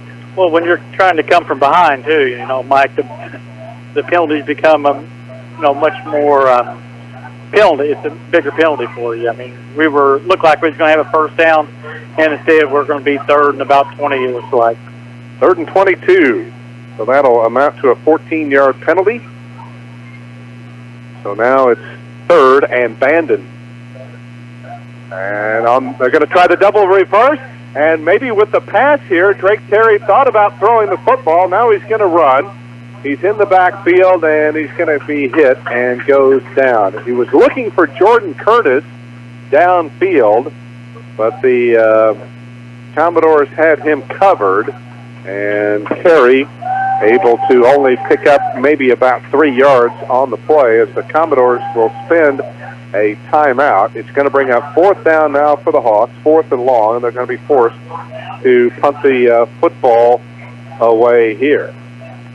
So, Mike, on the last 2 series, the Hawks haven't been able to, get a first down, and they've had to basically punt the ball right back to the Commodores here before halftime. And it's just a matter of really hurting themselves there, where they had the first down and just a couple penalties. The one penalty I don't believe was even sprung Jordan on that run. It looked like it was happening after Jordan was already around the corner. So right here, you got to get off a good punt. You just got to play solid defense these last couple minutes. See if you can go into halftime just down 14-6.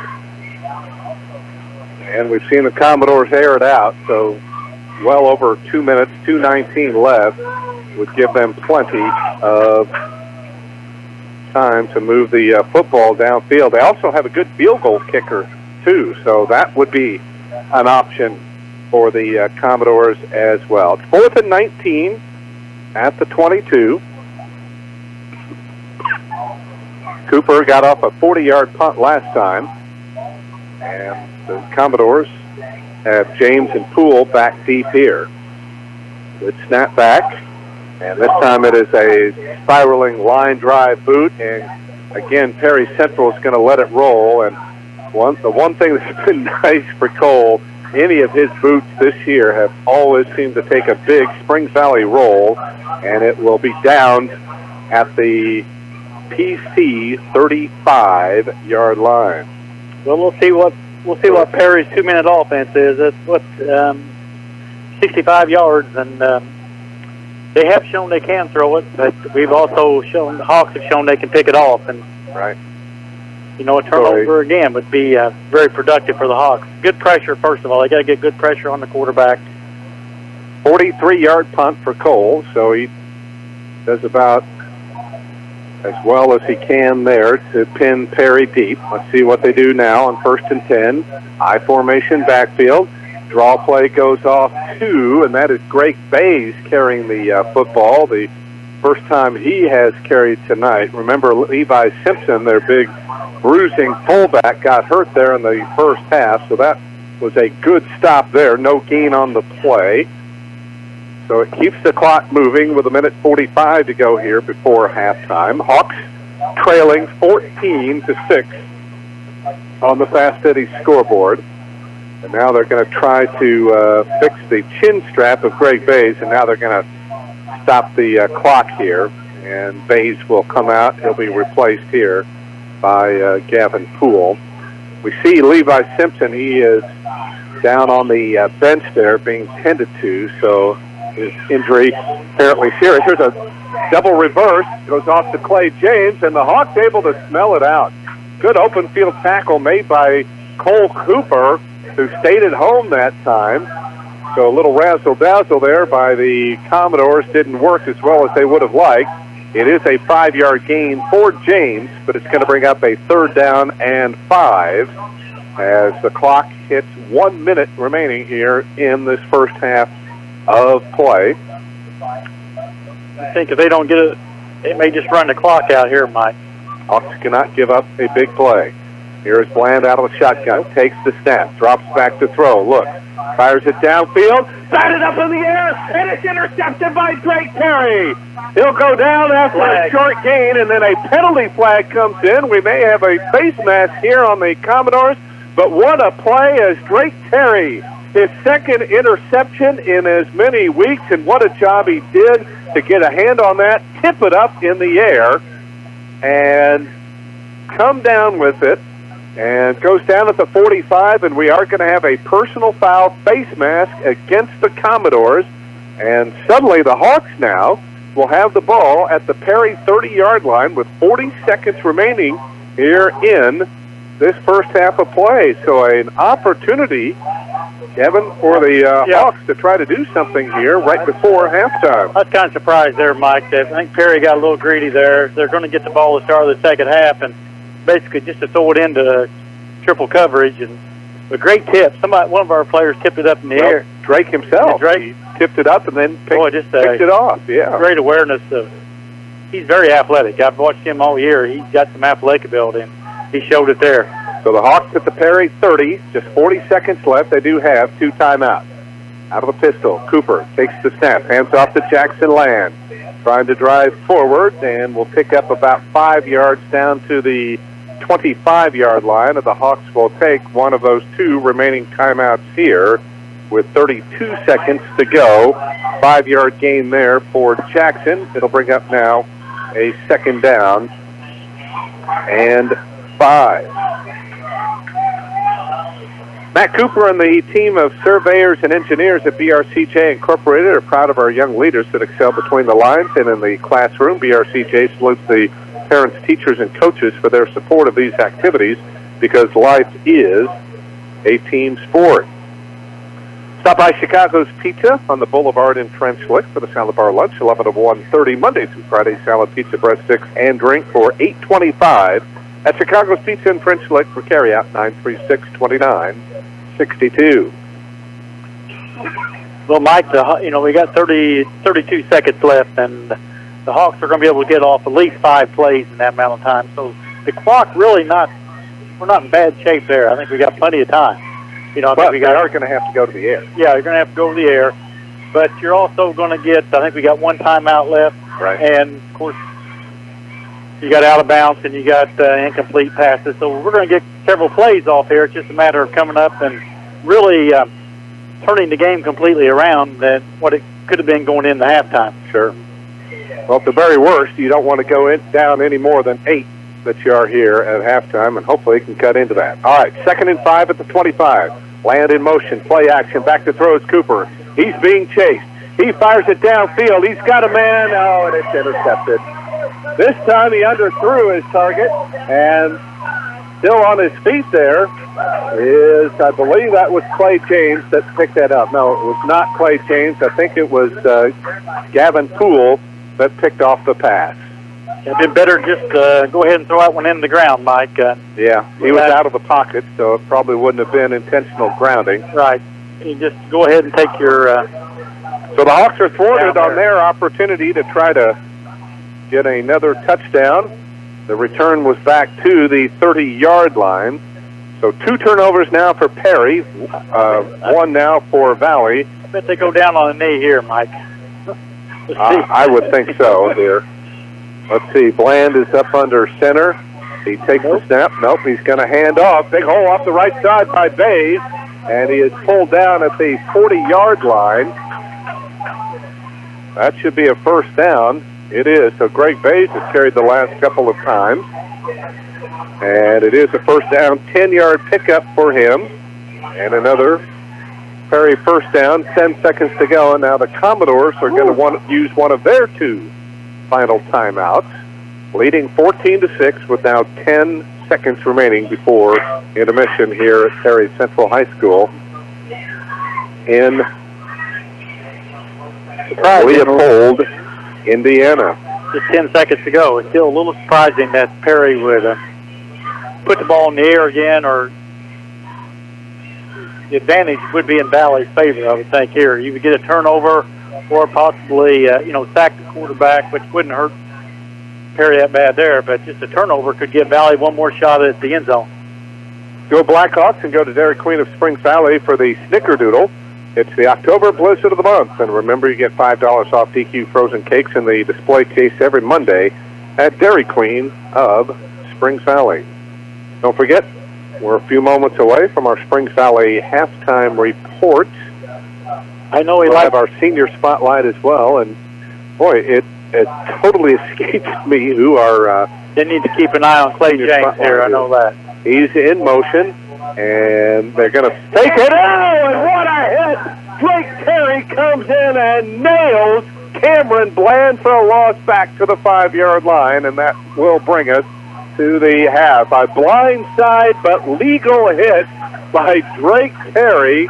That'll go as a quarterback sack, and that will take us to the end of this first half of play. So the Hawks have made a few nice defensive plays, just not enough here, and Valley will go down by 8 here at intermission. Matt Cooper and the team of surveyors and engineers at BRCJ Incorporated are proud of our young leaders that excel between the lines and in the classroom. BRCJ salutes the parents, teachers, and coaches for their support of these activities because life is a team sport.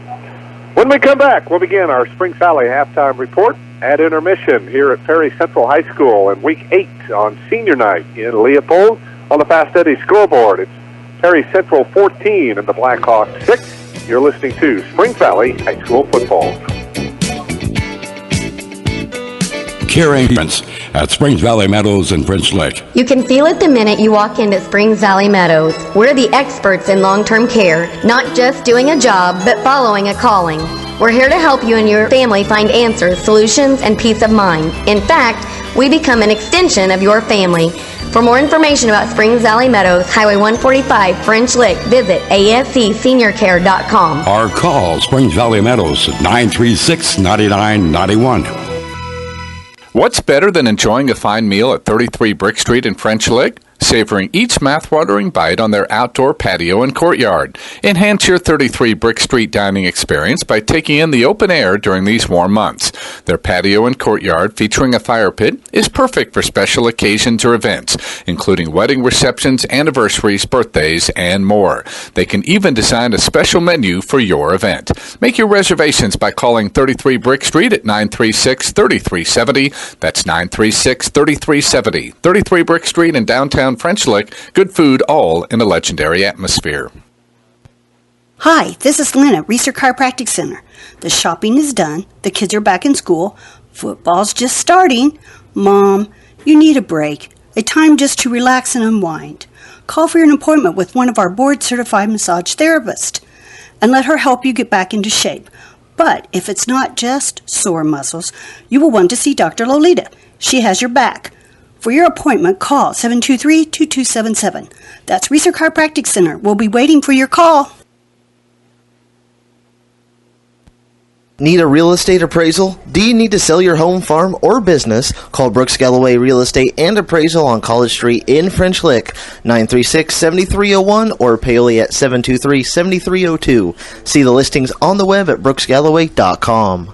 A salute to the Blackhawks from Tony Robbins and the construction crew at TRC Construction in French Lick for concrete work, land clearing, and site work, driveways, foundations, patios, and sidewalks. Call TRC Construction 653-7007.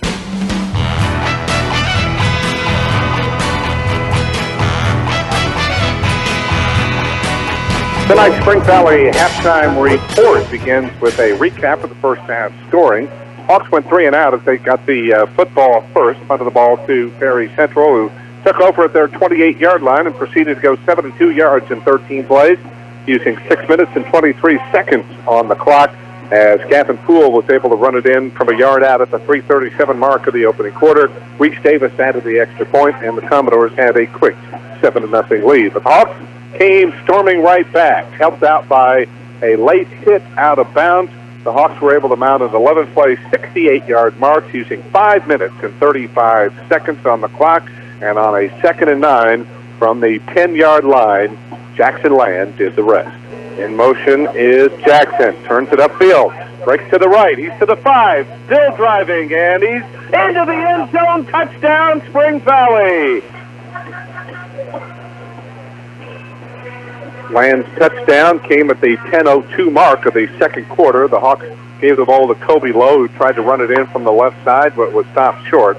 And the Commodores led 7-6 at that point. But Perry put together a solid march of their own. 9 plays, 56 yards, 4 minutes and 22 seconds on the succeeding possession.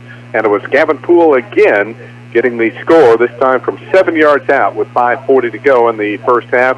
Davis's extra point boosted the Commodore lead to 14-6, which is where we stand here at intermission. In the meantime, the Hawks were able to pick off Cameron Bland twice. Cole Cooper had an interception, and Drake Perry did as well. But on that second interception, Cole Cooper was intercepted back by Gavin Poole. So 3 turnovers in the final 4.5 minutes of this second quarter, and neither team was able to capitalize, as Perry will get the ball to start the third quarter. Again, at halftime on the Fast Eddie scoreboard, Commodores leading the Hawks 14-6. When we come back, we will hear from Blackhawk Brigade Director Luke Aylesworth. That'll be followed by our senior spotlight with Colby Lowe, our featured senior, as our Spring Valley halftime report continues right after this timeout.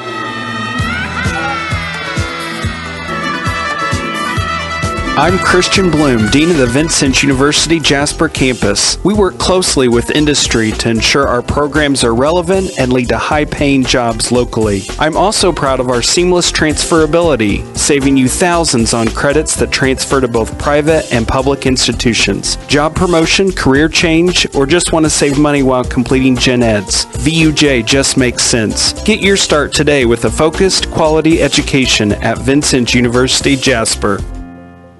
This is Springs Valley senior lineman Nick Jones. Now back to more Blackhawk football with Mike Hamilton on Q100.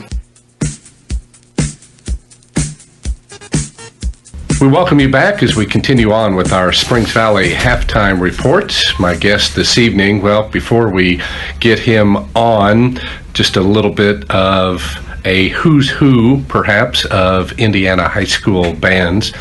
In the last 12 years, they have had all top 5 finishes. In the last 9 years, top 4 or better. Throw in 5 runner-up finishes, and they are the 2-time defending Class D ISMA champions. The Springs Valley Blackhawk Brigade under third-generation director Luke Aylesworth. And Luke, first of all, it's good to catch up with you again, and I hope, and certainly the community does as well, when you read the list of accomplishments that the brigade has been able to see over these many, many years, it's got to make you feel very proud. Well, I appreciate being on the program. Really, those achievements do belong to the community. I mean, if we trace it back to 1938, everything that we've been able to do here is because the community was interested in having a band program and wanted instruments to be affordable for the students here in the Valley, and so that's where the program grew. So, I can't take any credit for the success of the group or the success of the program. That's really was prior to me and established by the community and the administrators and the school boards of years past. But currently, I'm the steward of the program.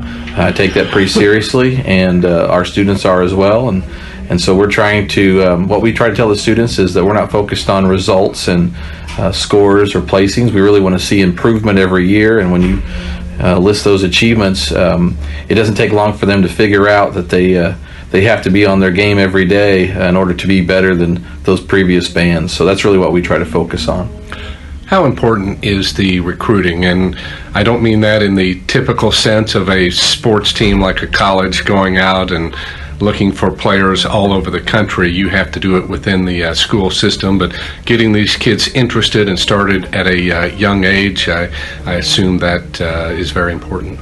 Yeah, we get started in 5th grade, and because we have all the instruments available at the school system, we can really offer that at no cost to the students, so they can actually get experience on instruments at an early age without having to worry about cost or resources. We have everything available, and we get to see them twice a week, and so that kind of gives them an idea if they are interested in that ensemble. And then when they move into 6th grade, they can have the choice to be in or not. It's an elective, but really recruiting kind of takes care of itself. I feel like if you're treating students with respect and they're having a good time and they're working hard, then other kids see that, and then the kids become its own recruiting system.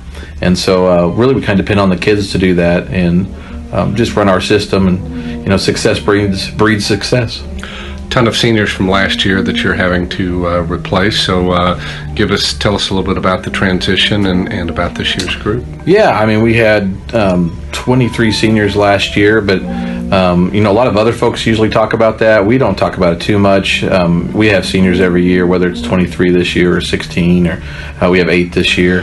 What I always tell the kids, I borrow it from Duke basketball, is we don't rebuild, we reload, and the next person's got to step up, and we've got to find ways to continue doing what we have been doing and what's expected, whether or not we have seniors or not. And kids did that this year, so we're continuing our goal of trying to be better every practice, every year, every performance, every show. And like I said, the kids take that pretty seriously, and usually you can see results in that. So then awards and scores then become a byproduct of that philosophy.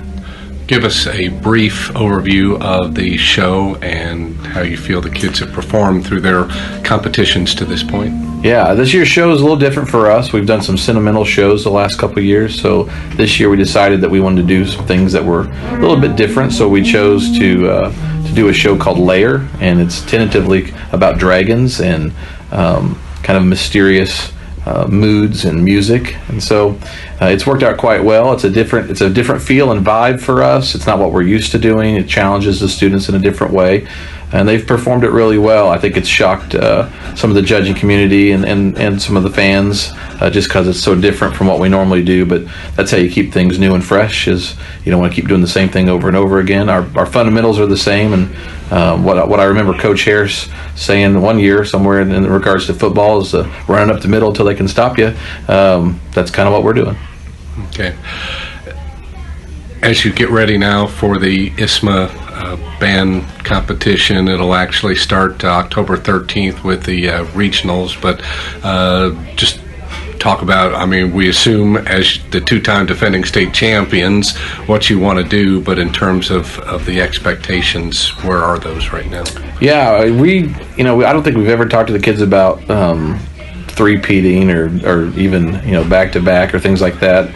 Like I always tell the kids, I mean, if you win a state championship and the other 9 bands aren't very good, that doesn't really say much about you. So now our bands that were in our class are very good, but what my point is we want our kids to focus on the product. We don't want them to just be the best of the day. We want them to be the best that we are as a program ever. And if we do that every year, then we know the success was in our grasp. So wherever the placings may land, we're happy with, as long as we're meeting our goals of improvement. And like I said earlier, just you don't want to base your success on how well the other groups are doing or what judges say. We want to base our success off of our standard, and so that's a much harder standard to achieve than just a state championship or beating band A or band B.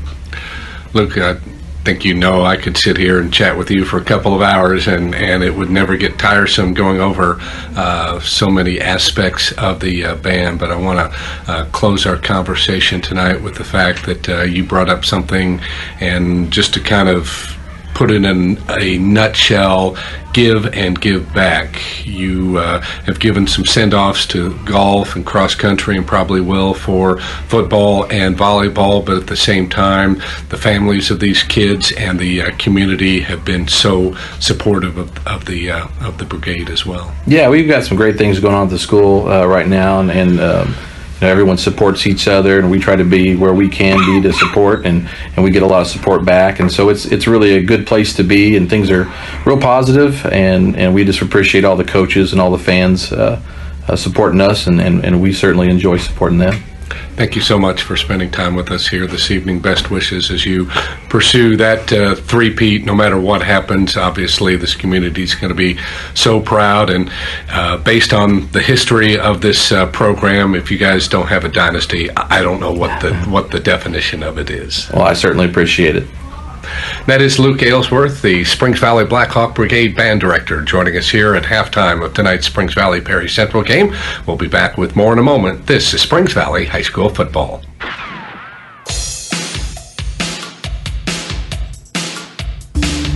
Score big with the region's best internet deal for the best speed. Here's some great news. When you switch to Smithville for our nationally recognised internet service, you automatically get our best speed available. We don't sell speed tiers or data caps. So if you're tired of reading the fine print on internet speed, get Smithville's rock-solid internet platform. Go online today at switchtosmithville.com and get Smithville's best speed. That's switchtosmithville.com. This is Springs Valley senior running back Colby Lowe. Now back to more Blackhawks football with Mike Hamilton on Q100.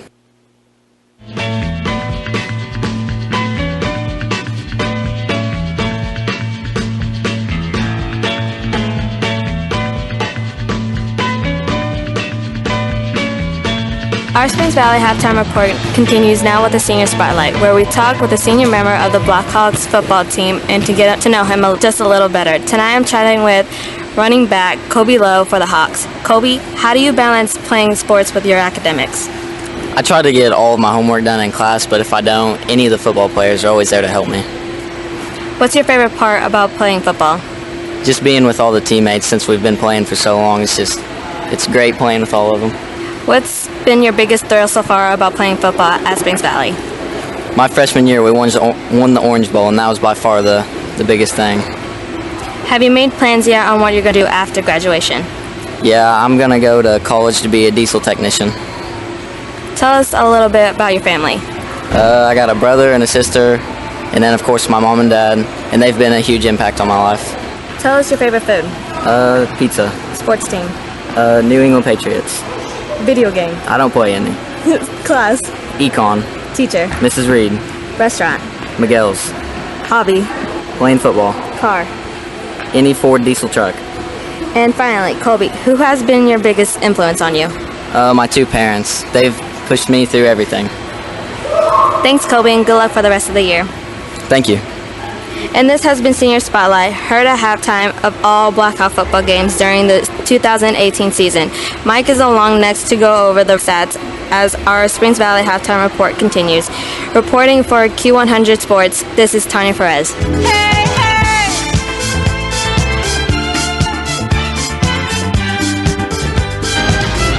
Springs Valley's mobile banking app is easy peasy. Easily review your balances, deposit checks, and even check your credit score on Springs Valley's app. With Springs Valley's mobile app, you will receive your credit report, monitoring, and alerts. Plus, you have access to loan offers and financial educational tools. At Springs Valley Bank and Trust, we make it easy peasy. Member FDIC, Equal Housing Lender. Focused on you, Springs Valley Bank and Trust. This is Springs Valley senior quarterback Cole Cooper, and you're listening to Blackhawks football on Q100.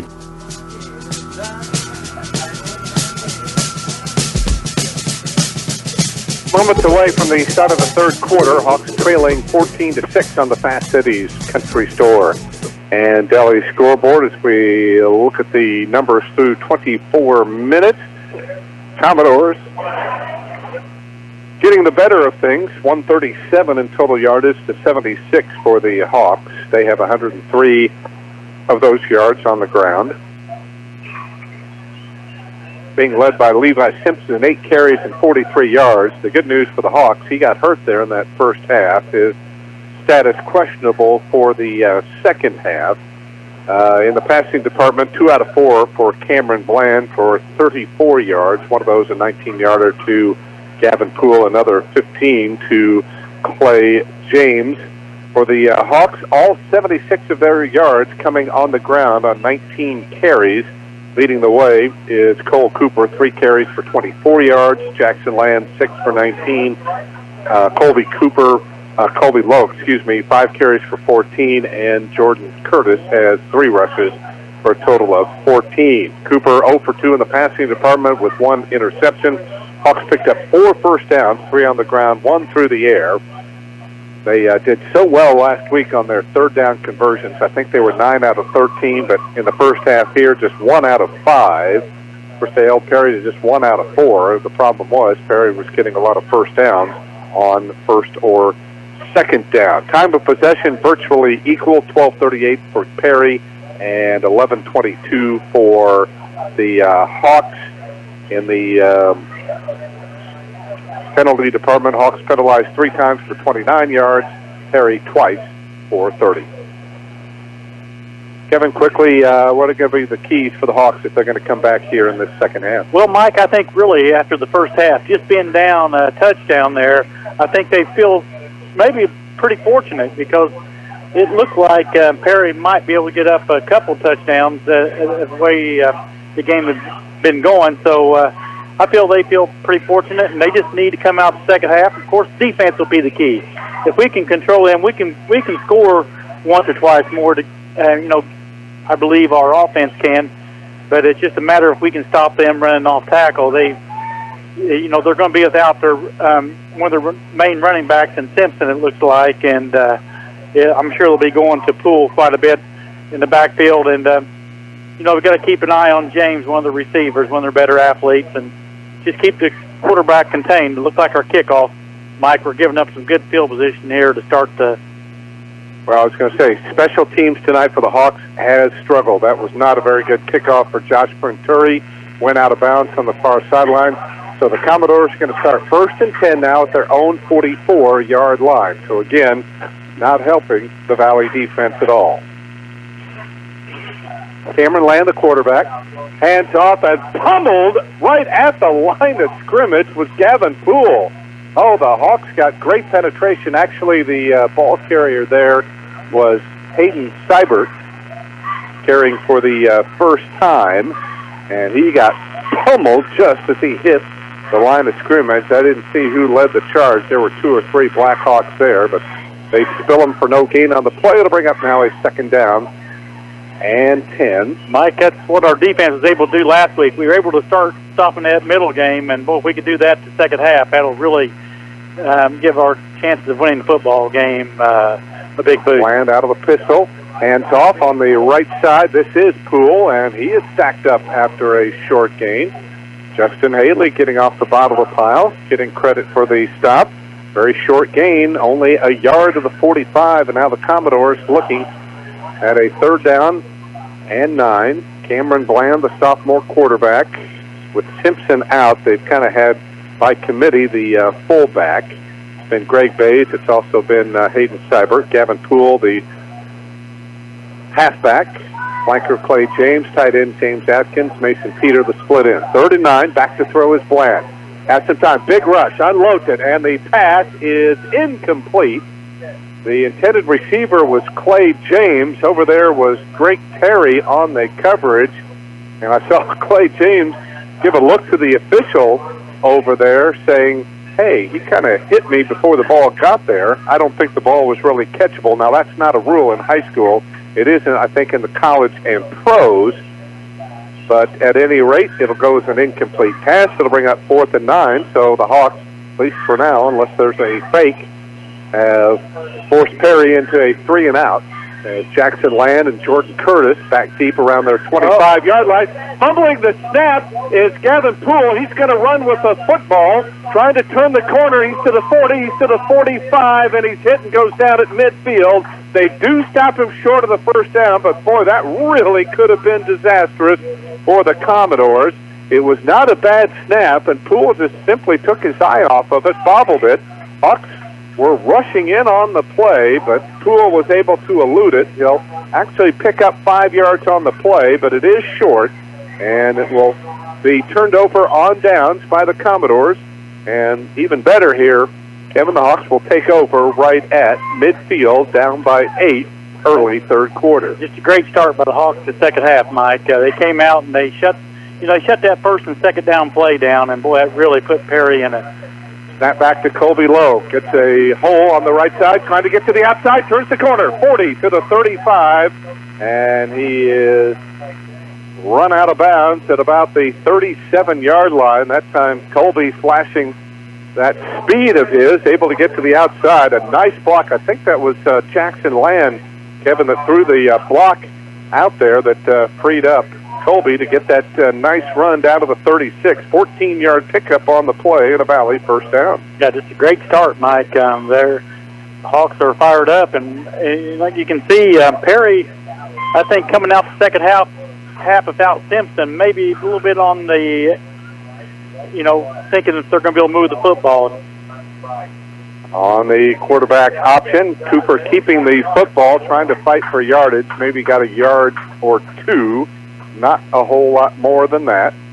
Cole, the quarterback slot, fullback Colton Dickey, the wingbacks Colby Lowe and Jackson Land, Ammonate Cup, the flanker, the split end, Jordan Curtis, and the offensive line left to right, Nick Jones, Nate Hamilton, Camden Grandstaff, Caleb McCracken, and Colton Reynolds. Only a gain of a yard for Cole to the 35. It'll bring up a 2nd down and 9 now for the Hawks, who are taking a lot of time. Down to 8 on the play clock, and they just now break the huddle. They're going to rush up there. I don't know if they're going to get it off or not. They'll try with 2, with 1. They do get it off. On the quarterback draw, this is Cole Cooper finding some nice running room off the left side as he powers his way down inside the 30 to about the 29-yard line. It'll set up a 3rd down and short. They'll spot it right at the 29. So give Cole a gain of 6 on the play.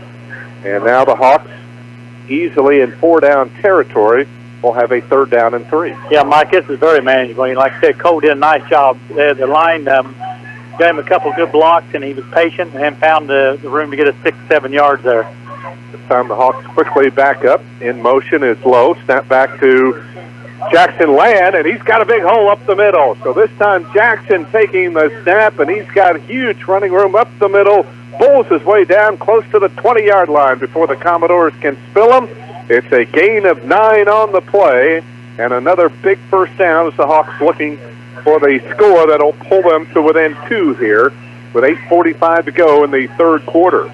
Mike, the offensive line's doing a much better job. They're getting off the ball better, and our backs have got some room to run. They're getting some holes in there, and Jackson and Cole, a couple nice runs. Jackson back in there, takes the snap. Jordan Curtis mishandled the snap, and by the time he could grab him and look for running room, the Commodores were in on him. That time on the little pitch, Jordan just took his eye off of it, and it cost him. No gain on the play. It'll bring up now a 2nd down and 10. You'd like to get this first down here, Mike. This is where we've had trouble a lot this year, around the 15 or 20-yard line, either a penalty or turnover.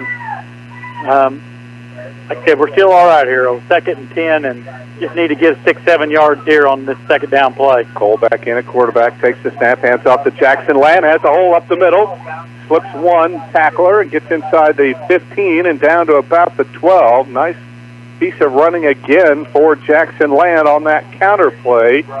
He'll get, let's call it 7 on the play to the 13. So again, another 3rd down and 3 upcoming here for the Hawks. But as you said before, Kevin, very manageable. Yep, and the thing is, Mike, we're starting to have some success on our left side again. That was kind of worrisome that first half. We really weren't able to run left, and here we're starting to make some ground.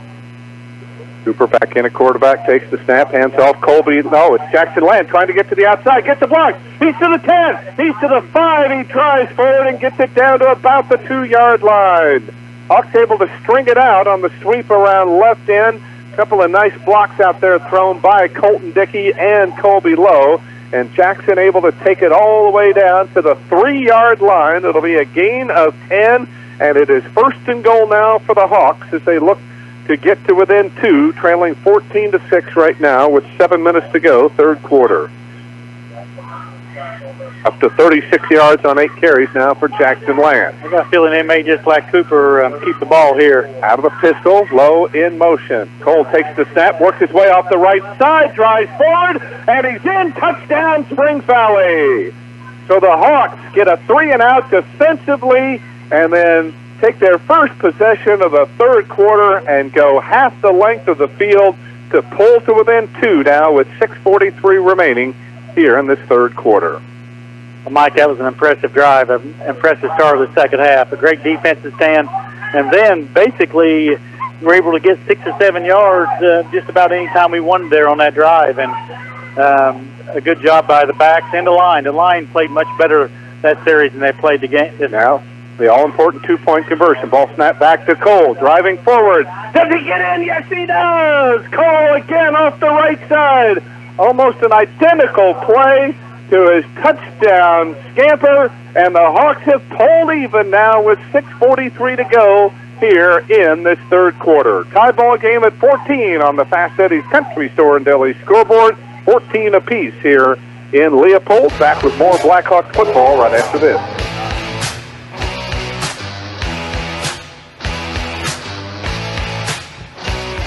You've worked hard to build and protect your estate throughout your lifetime. Enjoy the confidence that comes from knowing all you've worked for may be preserved for your heirs. Please call Jamie Sullivan, Senior Vice President of Investments of Sullivan Financial Consulting of Raymond James, located in Mitchell at 849-2670. Jamie can help design a comprehensive plan suited for your family's future financial needs. Call Jamie Sullivan today at 849-2670. Raymond James and Associates Incorporated, member New York Stock Exchange, SIPC. This is Springs Valley senior lineman Colton Reynolds, and you're listening to Blackhawks football on Q100.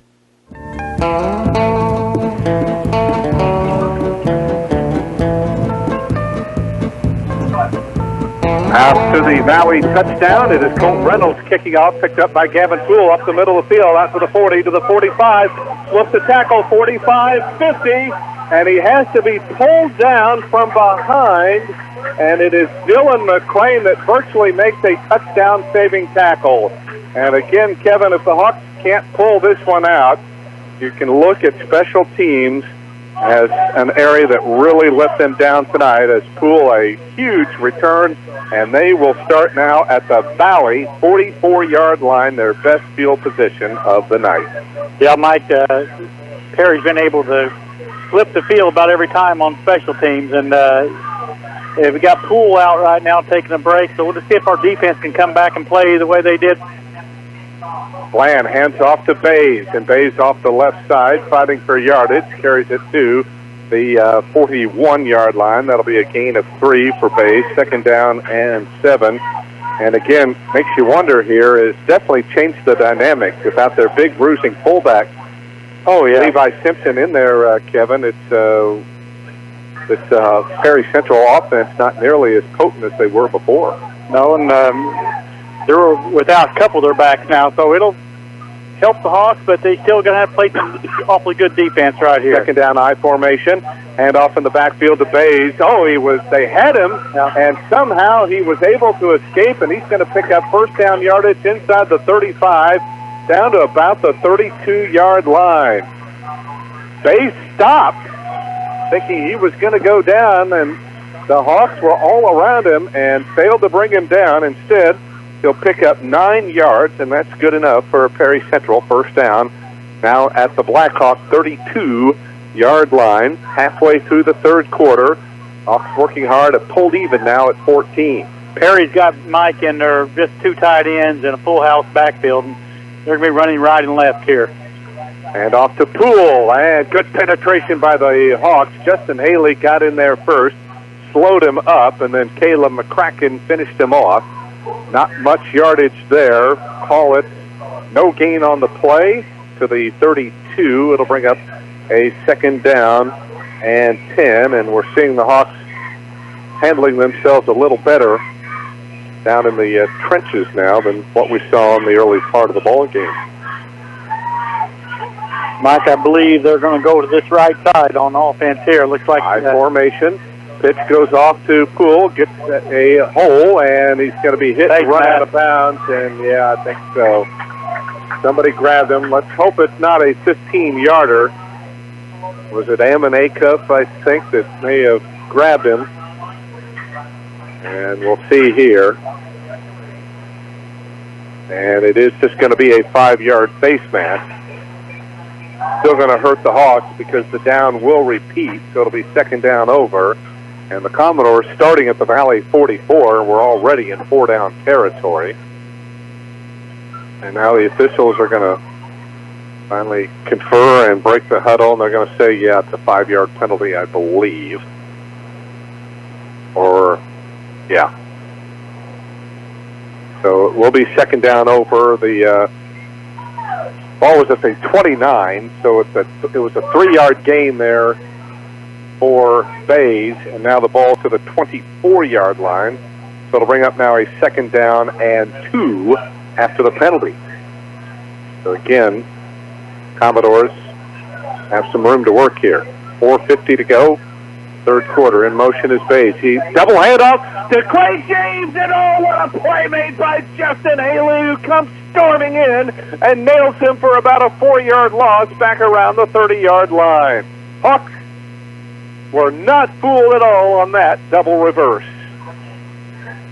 Yeah, Mike, the defense read that out perfectly, and that's a big switching downs now, 3rd and 8, and they were running right off tackle, and they got a little fancy there, and boy, just a great play by the defense. And now we got 3rd and 8, and they got them spread out. Let's see what the Commodores go to here. 4 wideouts, 2 to either side. Seibert the lone setback. Out of the pistol, Bland dropping back to throw.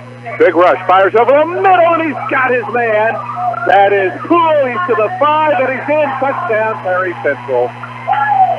Oh, the Hawks looked like they were going to pick that one off. Looked like it went right through the hands of a Springs Valley defender who was back there. I think Cole Cooper was there. And great concentration on the part of Gavin Poole, who hauled it in at about the 8-yard line, and he was able to do the rest. It'll go with a 29-yard touchdown pass from Cameron Bland to Gavin Poole, and just like that, the Commodores are back in front now with 4:01 remaining here in this third quarter. And now it looks like, is Perry going to go for two? I think they are. They will, Mike. Since Valley's been going for two. Yep. The single point doesn't seem to make a difference, and now, the Commodores are going to have to burn a timeout as some miscommunication here as far as where people were going to line up, and they're going to have to burn their first timeout of a half here in going for the 2-point conversion. Stop by Chicago's Pizza on the Boulevard in French Lick for the salad bar lunch, 11 to 1:30 Monday through Friday. Salad, pizza, breadsticks, and drink for $8.25 at Chicago's Pizza in French Lick for carryout, 936-2962. Kevin, the Springs Valley volleyball team, they were just here last night, and congratulations to Erin Carnes and her Lady Hawks. They won in 4 sets last night over Perry Central to claim their 4th consecutive outright Patoka Lake Athletic Conference crown. Well, that's quite a... And their 4th consecutive year of running the table. They have now won 24 consecutive conference matches. Yeah, that's just great. All right. Commodores go for two on the pitch. It goes to Poole, trying to get to the outside. Can the Hawks stop him? They do! Good job by Valley there as they strung it out. Poole trying to get to the outside, and the Hawks able to shed their blocks and deny Perry the 2-point conversion. But the Commodores have regained the lead with 4:01 to go, third quarter on the Fast City scoreboard. It's now Perry 20 and the Hawks 14. Back with more Springs Valley football right after this. Need a real estate appraisal? Do you need to sell your home, farm, or business? Call Brooks Galloway Real Estate and Appraisal on College Street in French Lick, 936-7301 or Paoli at 723-7302. See the listings on the web at brooksgalloway.com. A salute to the Blackhawks from Tony Robbins and the construction crew at TRC Construction in French Lick for concrete work, land clearing, and site work, driveways, foundations, patios, and sidewalks. Call TRC Construction 653-7007.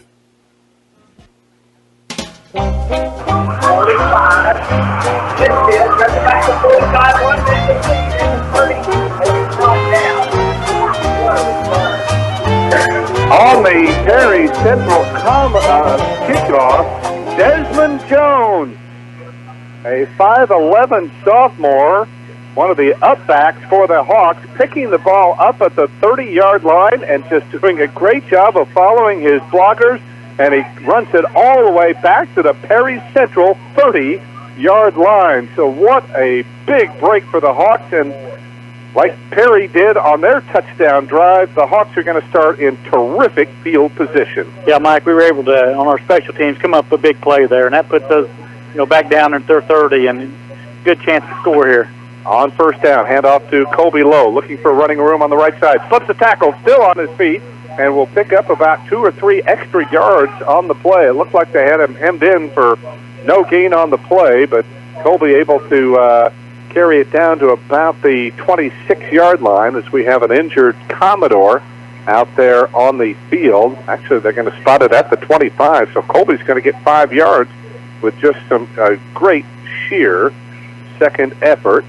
Can't see who the injured Commodore is, but it comes with 3:36 to go here in the third quarter. The Commodores leading the Hawks on the Fast City scoreboard at 20 to 14. The injured Commodore is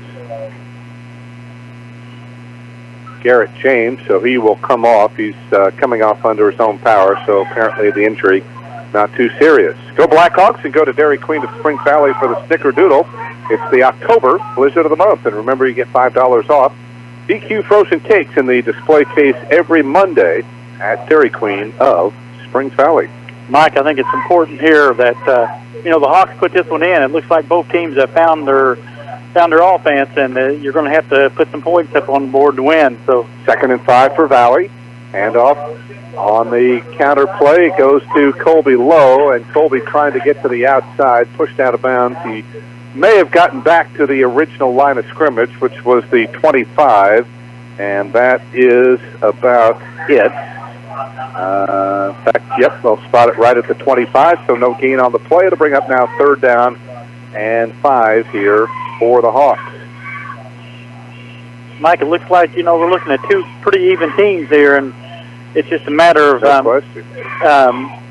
hanging on to football and, coming up some big plays. But this is going to go down, I think, the last 3 or 4 minutes of the ball game.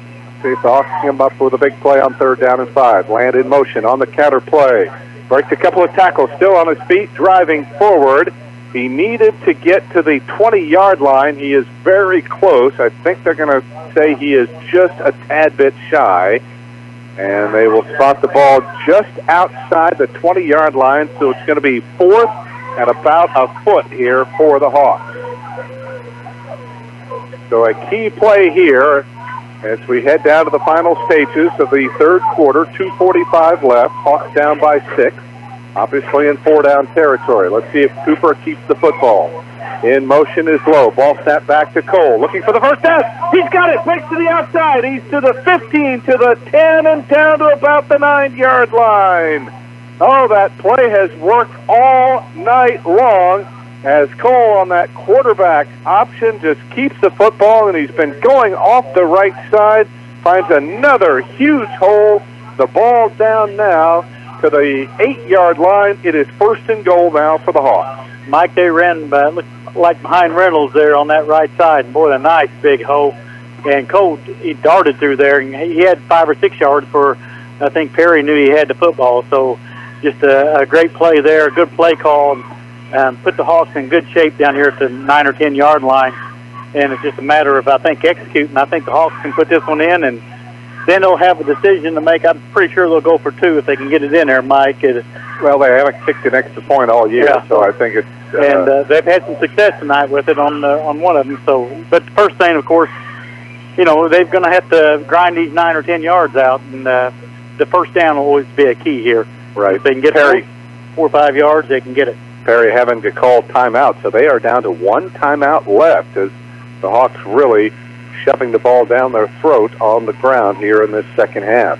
Matt Cooper and the team of surveyors and engineers at BRCJ Incorporated are proud of our young leaders that excel between the lines and in the classroom. BRCJ salutes the parents, teachers, and coaches for their support of these activities because life is a team sport.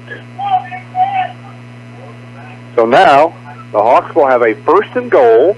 The ball at the Perry Central 8-yard line. Hawks trailing by 6 with 2:33 to go here in this 3rd quarter. Out of the timeout, out of the pistol, Cooper hands off to Colby Lowe, trying to get to the outside, steps up, and not going to find a whole lot of running room over there this time on the right side. Maybe got back to the line of scrimmage. I don't think we're going to credit him with more than that. Yep, let's call it no gain on the play. 2nd down and goal now, again from the 8.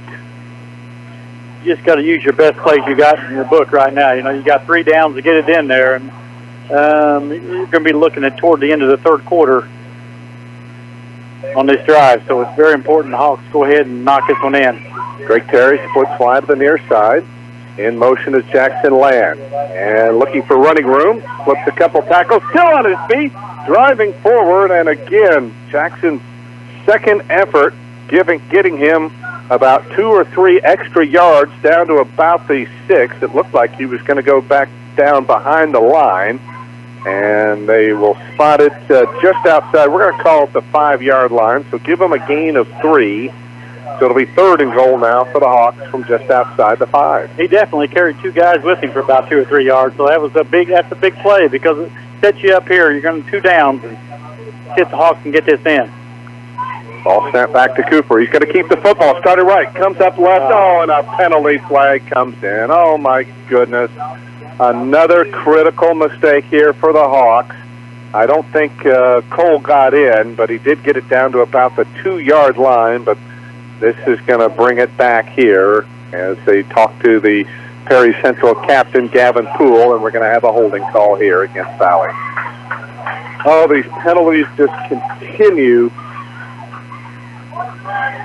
to hurt the Hawks, and let's see where they move the ball back. Hawks now up to 44 yards in penalties, and they will mark the ball, let's see where. They haven't set it down yet. Looks like they're going to spot it at the 17-yard line, so it'll be 3rd and goal now for the Hawks from the 17. I couldn't tell, Mike, if it was on the line or one of our backs. I think it was Colton Dickey that was running on the right side that was trying to throw that block. Yep. All right, down to 8 on the play clock. 3rd and goal from the 17. In motion is Land. Back to throw is Cooper. Looking, he has some time. Now he's flushed out of the pocket. Now he's in trouble. And another flag comes in, and he pitches it out to Jackson Land to the 10. He's to the 5, and he's in for the touchdown. But there is a penalty flag down, and it's probably in the area of either a hold or a block in the back, and this touchdown most likely is going to come back. So let's see what the call is here. They're going to call what? They're talking with Greg Gibson. They're talking with a Valley defender, and they are going to call a hold. Oh, they're going to call a hold and a face mask, so we're going to have offsetting penalties. So, of course, the touchdown will be called back, but the Hawks won't be penalized anymore. Instead, it'll be 3rd down over from the 17. I'm not sure where the face mask may have been. I don't know if it was when Jackson was going in the end zone or before. I'm not sure, Mike. Yeah. That was a nice little shuffle pass that Cooper threw to Jackson Land. He did run it in because there was no Commodores on this near side of the they've field. had a heck of a time trying to catch Cole tonight. But again, he might have been that wide open because of the Valley holding call. Yeah. So here we go again. Oh, down to 3 on the play clock. The Hawks are not going to get the play off, and Mark Hammond is going to have to call a timeout.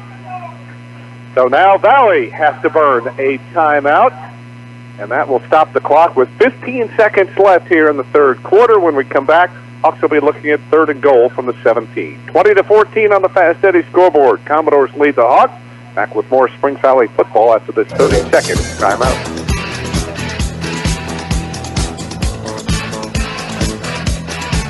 Caring people make the difference at Springs Valley Meadows in French Lick. You can feel it the minute you walk into Springs Valley Meadows. We're the experts in long-term care, not just doing a job, but following a calling.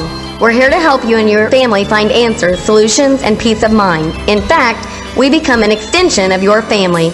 For more information about Springs Valley Meadows, Highway 145, French Lick, visit ascseniorcare.com. Or call Springs Valley Meadows at 936-9991.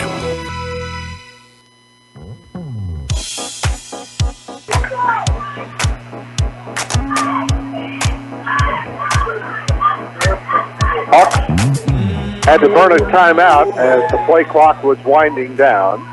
So they have 2 left. Perry only has 1 left here in this second half. Hawks now with a 3rd and goal at the Perry Central 15-yard line. Had offsetting penalties. Now, back to throw. Play action. Here's Cooper. He's in trouble. He gets away. He's still looking. He fires downfield on the pass. Oh, it's caught! Yes, touchdown it is! Oh, what a play! It was deflected by a Perry Central Commodore, and somehow Drake Terry was able to come down with it and get both feet inbounds. And the Hawks have tied up this football game with 5 seconds remaining here in this 3rd quarter. Unbelievable play. Great concentration on the part of Drake Terry. Unbelievable. Yeah, the ball was in the air, and it looked like Perry's player had a beat on it, and boy, he tipped it just a little bit, and Terry, for the 2nd time tonight, picked one off and then came up with just a huge play there. Now the Hawks go for their first lead of the night on the 2-point conversion. As the ball snapped back to Cole, works his way off the right side, drives forward. Does he get in? No indication yet. The officials. What do they say? And Well, oh, now they're going to say he did not get in. Well, it took the officials a while to determine, but they say that Cooper was stopped just shy. So with 5 seconds to go, third quarter, the Hawks have retied the football game at 20 on the Fast Eddie scoreboard. Back with more Blackhawks football right after this. What's better than enjoying a fine meal at 33 Brick Street in French Lick? Savoring each mouth-watering bite on their outdoor patio and courtyard. Enhance your 33 Brick Street dining experience by taking in the open air during these warm months. Their patio and courtyard, featuring a fire pit, is perfect for special occasions or events, including wedding receptions, anniversaries, birthdays, and more. They can even design a special menu for your event. Make your reservations by calling 33 Brick Street at 936-3370. That's 936-3370. 33 Brick Street in downtown French Lick. Good food, all in a legendary atmosphere. This is Springs Valley senior linebacker Drake Terry. Keep it tuned to Q100 all season long for Blackhawks football. It'll bounce out of bounds inside the 20. Following a miraculous Springs Valley touchdown that tied up this football game, Colton Reynolds kicking off, aiming for the far sideline, and he kicked it out of bounds. So this is going to come up to the 35-yard line. So, again, the Hawks giving Perry decent field position with perhaps one more play left here in this third quarter. But, again, we'll talk more about that touchdown for the Hawks here momentarily. All right. On first down and 10, on the option play, keeping the football is Bland, and he's got a huge running room off the right side. And on the final play of the third quarter, he will put Perry Central into Springs Valley territory as he goes for 16 yards. But the Hawks have pulled even with a razzle-dazzle touchdown, and at the end of 3 on the Fast Eddie's Country Store and Deli scoreboard. We're tied, Valley and Perry at 20. Back for the fourth quarter in a moment. This is Springs Valley High School football. Hi, this is Lynn at Research Chiropractic Center. The shopping is done. The kids are back in school. Football's just starting. Mom, you need a break. A time just to relax and unwind. Call for an appointment with one of our board-certified massage therapists and let her help you get back into shape. But if it's not just sore muscles, you will want to see Dr. Lolita. She has your back. For your appointment, call 723-2277. That's Research Chiropractic Center. We'll be waiting for your call.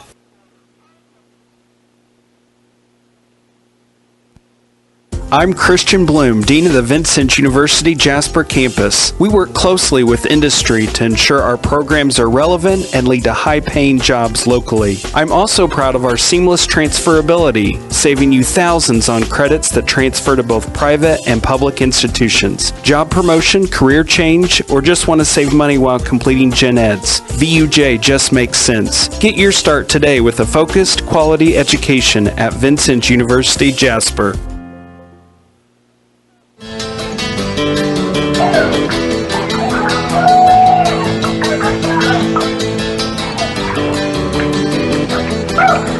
Back we start with the fourth quarter. The Commodores ended the third quarter on a quarterback draw by Bland, who gained 16, and he found a huge hole up the middle, going from the Valley 49 all the way down to the Commodore, or to the Valley 2-yard line, a gain of 47 on the play, and just like that, the Commodores are about to regain the lead here as the Hawks have just not been able to figure out this Perry Central defense, or this offense, rather. Offset I. Bland pitches it off to Gavin Poole, in off the right side for a touchdown, and the Commodores waste no time in 2 plays. They're back in front again, just 33 seconds into the fourth quarter. You know, Mike, they hadn't been running Bland much tonight, and boy, this just when the game gets on the line, they used him twice in a row, and boy, he's able to knock it in there. Gavin Poole has scored all 4 touchdowns for the Commodores tonight. 3 on the ground, and he caught 1 for a touchdown. This time he runs it in from 2 yards out. And it's now 26-20. So just 3 plays for the Commodores. Again, getting good field position to go 65 yards. This time they're going to kick the extra point. Reese Davis on. Ball is down. Kick is up. And the kick splits the upright. So the Commodores regain the lead quickly. And now Valley has to play catch-up again. 11:27 to go, fourth quarter on the Fast Eddie scoreboard. Perry Central 27, Springs Valley 20. Back with more Blackhawks football right after this. Need a real estate appraisal? Do you need to sell your home, farm, or business? Call Brooks Galloway Real Estate and Appraisal on College Street in French Lick, 936-7301 or Paoli at 723-7302. See the listings on the web at brooksgalloway.com. A salute to the Blackhawks from Tony Robbins and the construction crew at TRC Construction in French Lick for concrete work, land clearing, and site work, driveways, foundations, patios, and sidewalks. Call TRC Construction 653-7007.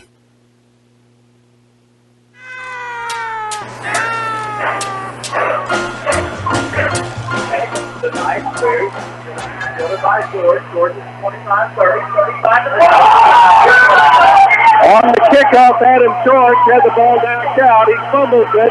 It is recovered by Reese Davis, the kicker, and he takes it all the way down to the Valley 6-yard line. Oh, my goodness. When it rains, it pours.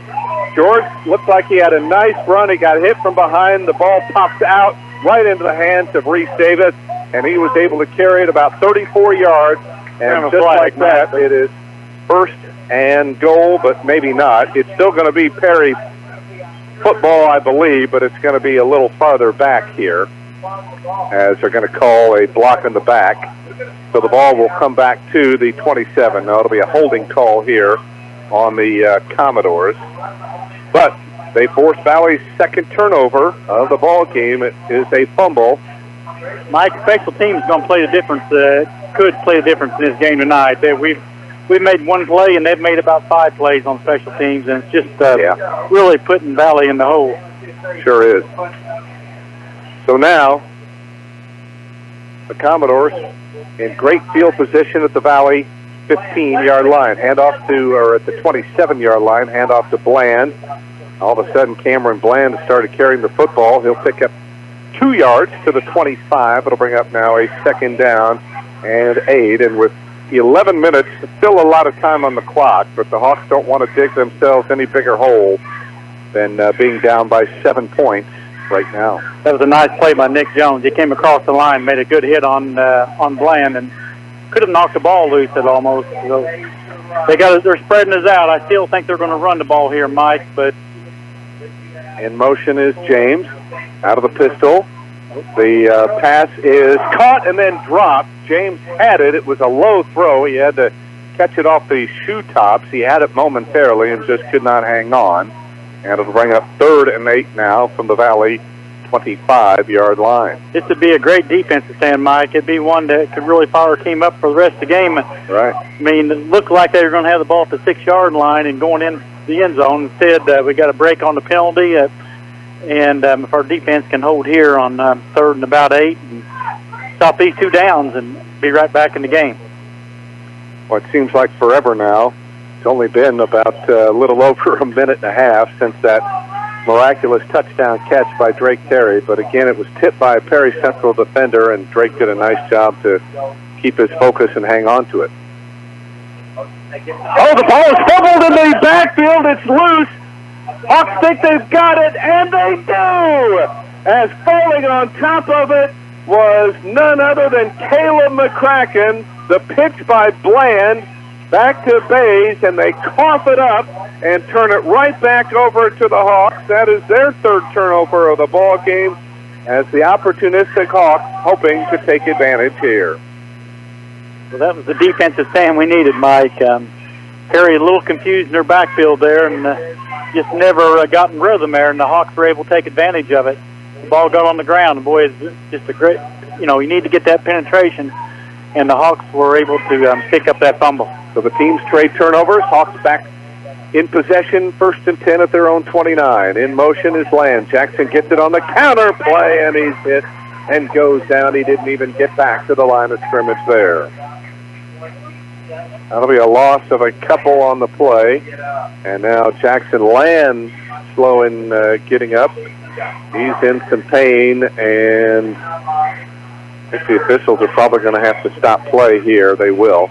He took a hit, Mike. He took a big hit. Said one of the linebackers, it looked like, or one of the linemen got a good running start, and boy caught him when he started to turn upfield.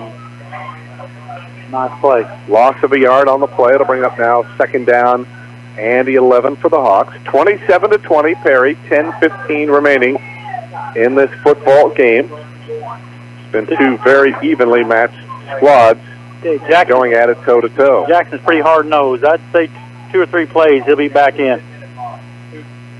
Here's Cooper handing off to Jordan Curtis, and he is hit and goes down behind the line of scrimmage. As this time, it was Colton Bland who came storming in from his defensive end position, and they nailed Curtis back for a loss to the 24, and all of a sudden the Hawks are looking at a 3rd down and 15 as they're starting to go backwards now. Yeah, that's 2 so they big got plays. the turnover that they wanted, but 2 plays now, and they're looking at a 3rd down and 15. I tell you, Cole has bailed us out a couple times tonight on this. Let's see if he can do it again here on 3rd and long. In motion is Curtis. Back to throw is Cooper. Look, he is going long for Curtis, and it's intercepted. Greg Bays picked it off. They were going for Jordan Curtis. It was right on the money, but also Greg Bays was stride for stride with Jordan Curtis. It is Valley's 3rd turnover, the 2nd interception of the game for Cole Cooper, and the Hawks give it right back to the Commodores again, which probably wasn't necessarily the worst thing in the world because it got the Hawks some 27 yards. It was not likely they were going to pick up a 1st down anyway on 3rd down and 15, so Commodores will take over 1st and 10 now from their own 49 with 9:12 to go, but time's starting to become a factor here. And I'd like seeing Jordan go up there and battle for that one, though. I think, his size might have made a difference there. Ball snap back to Bland. He pitches it off to Poole, trying to get to the outside. Turns the corner, 50, 45 to the 40, and he carries it to about the 39-yard line. So Commodores starting to go a little deeper in their playbook here as they pitch it off, and Poole able to pick up 12 yards down to the Valley 39-yard line as the Commodores on the attack again. A touchdown here by the Commodores wouldn't put it out of reach, but it would put the Hawks in a world of hurt. And keep in mind, they have a good field goal kicker in Reese Davis if they need to. High formation backfield.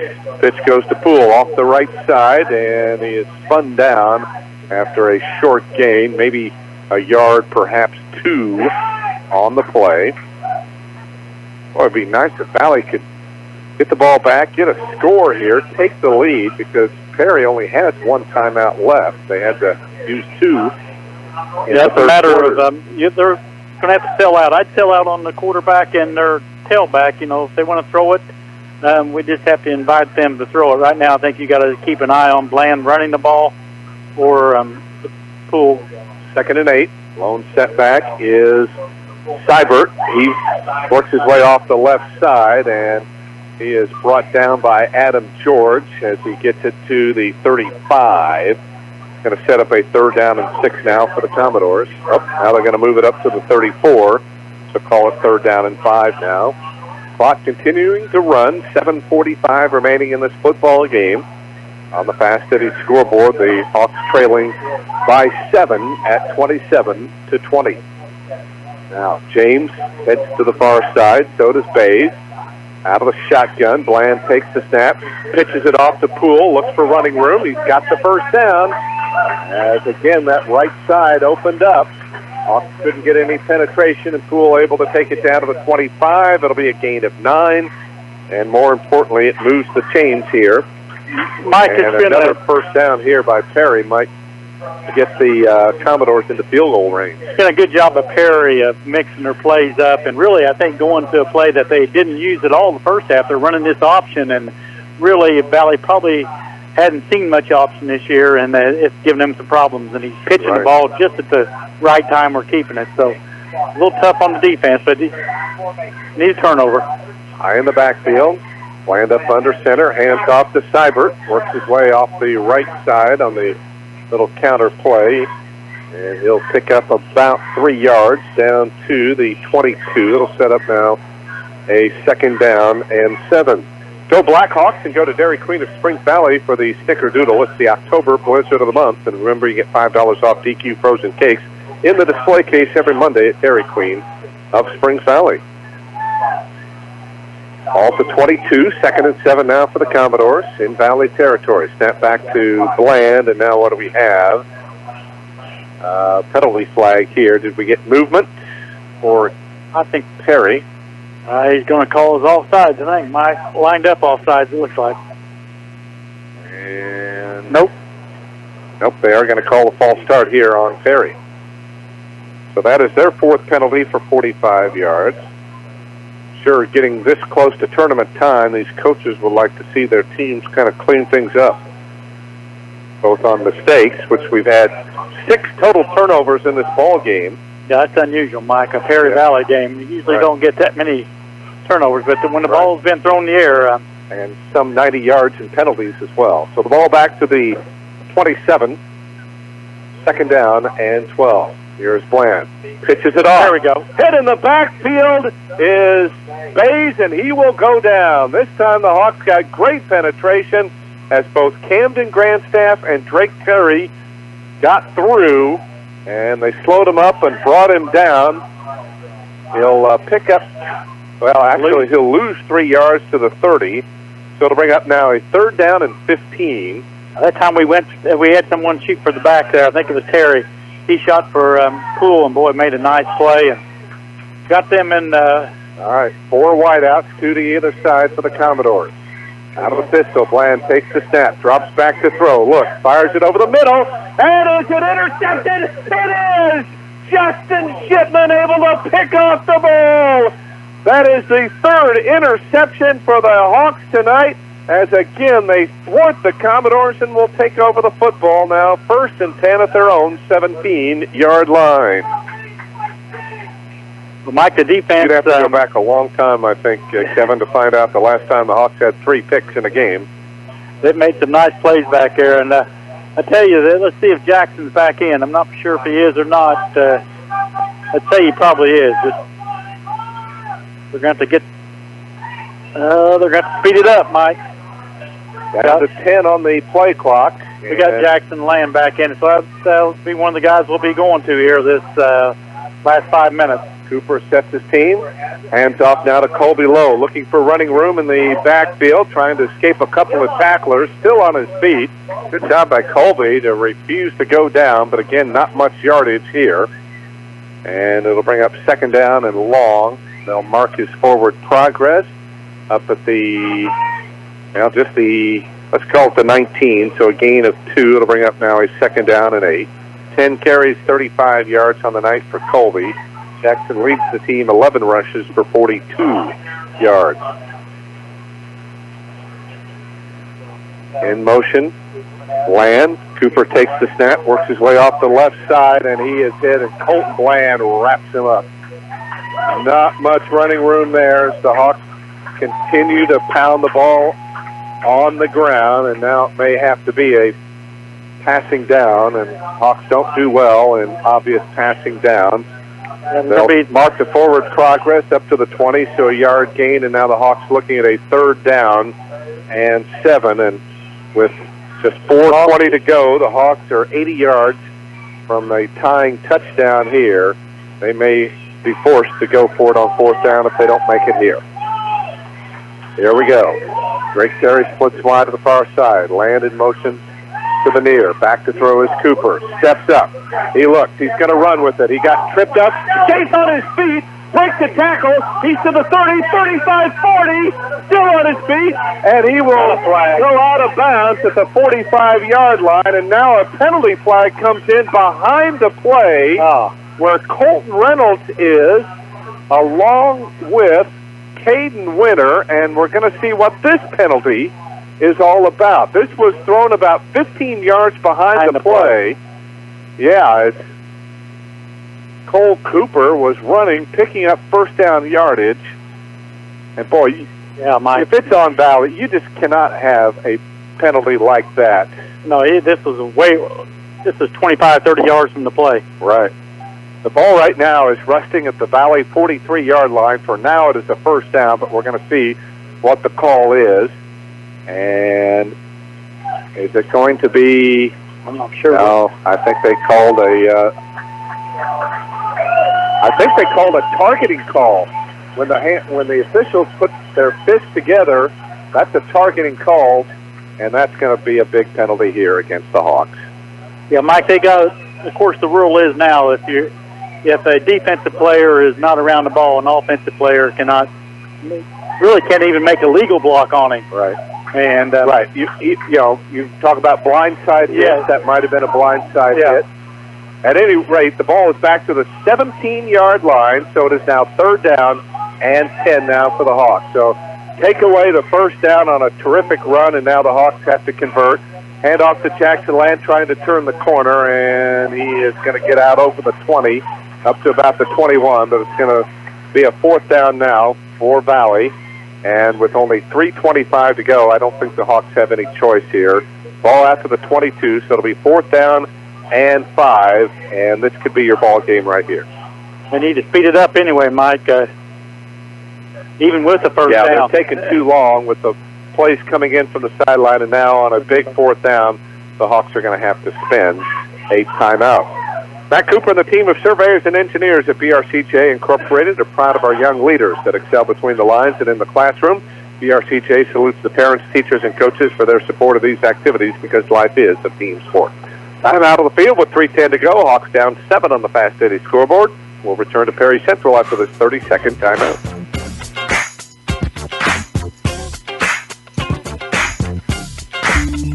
Score big with the region's best internet deal for the best speed.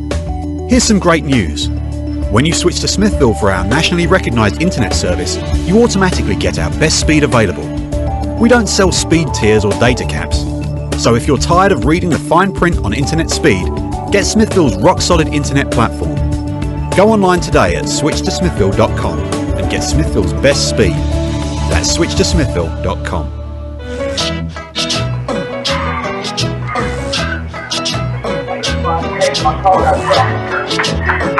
Comes down to this. Hawks with a 4th and 5 at their own 22-yard line. They're trailing 27-20 with just 3:10 remaining.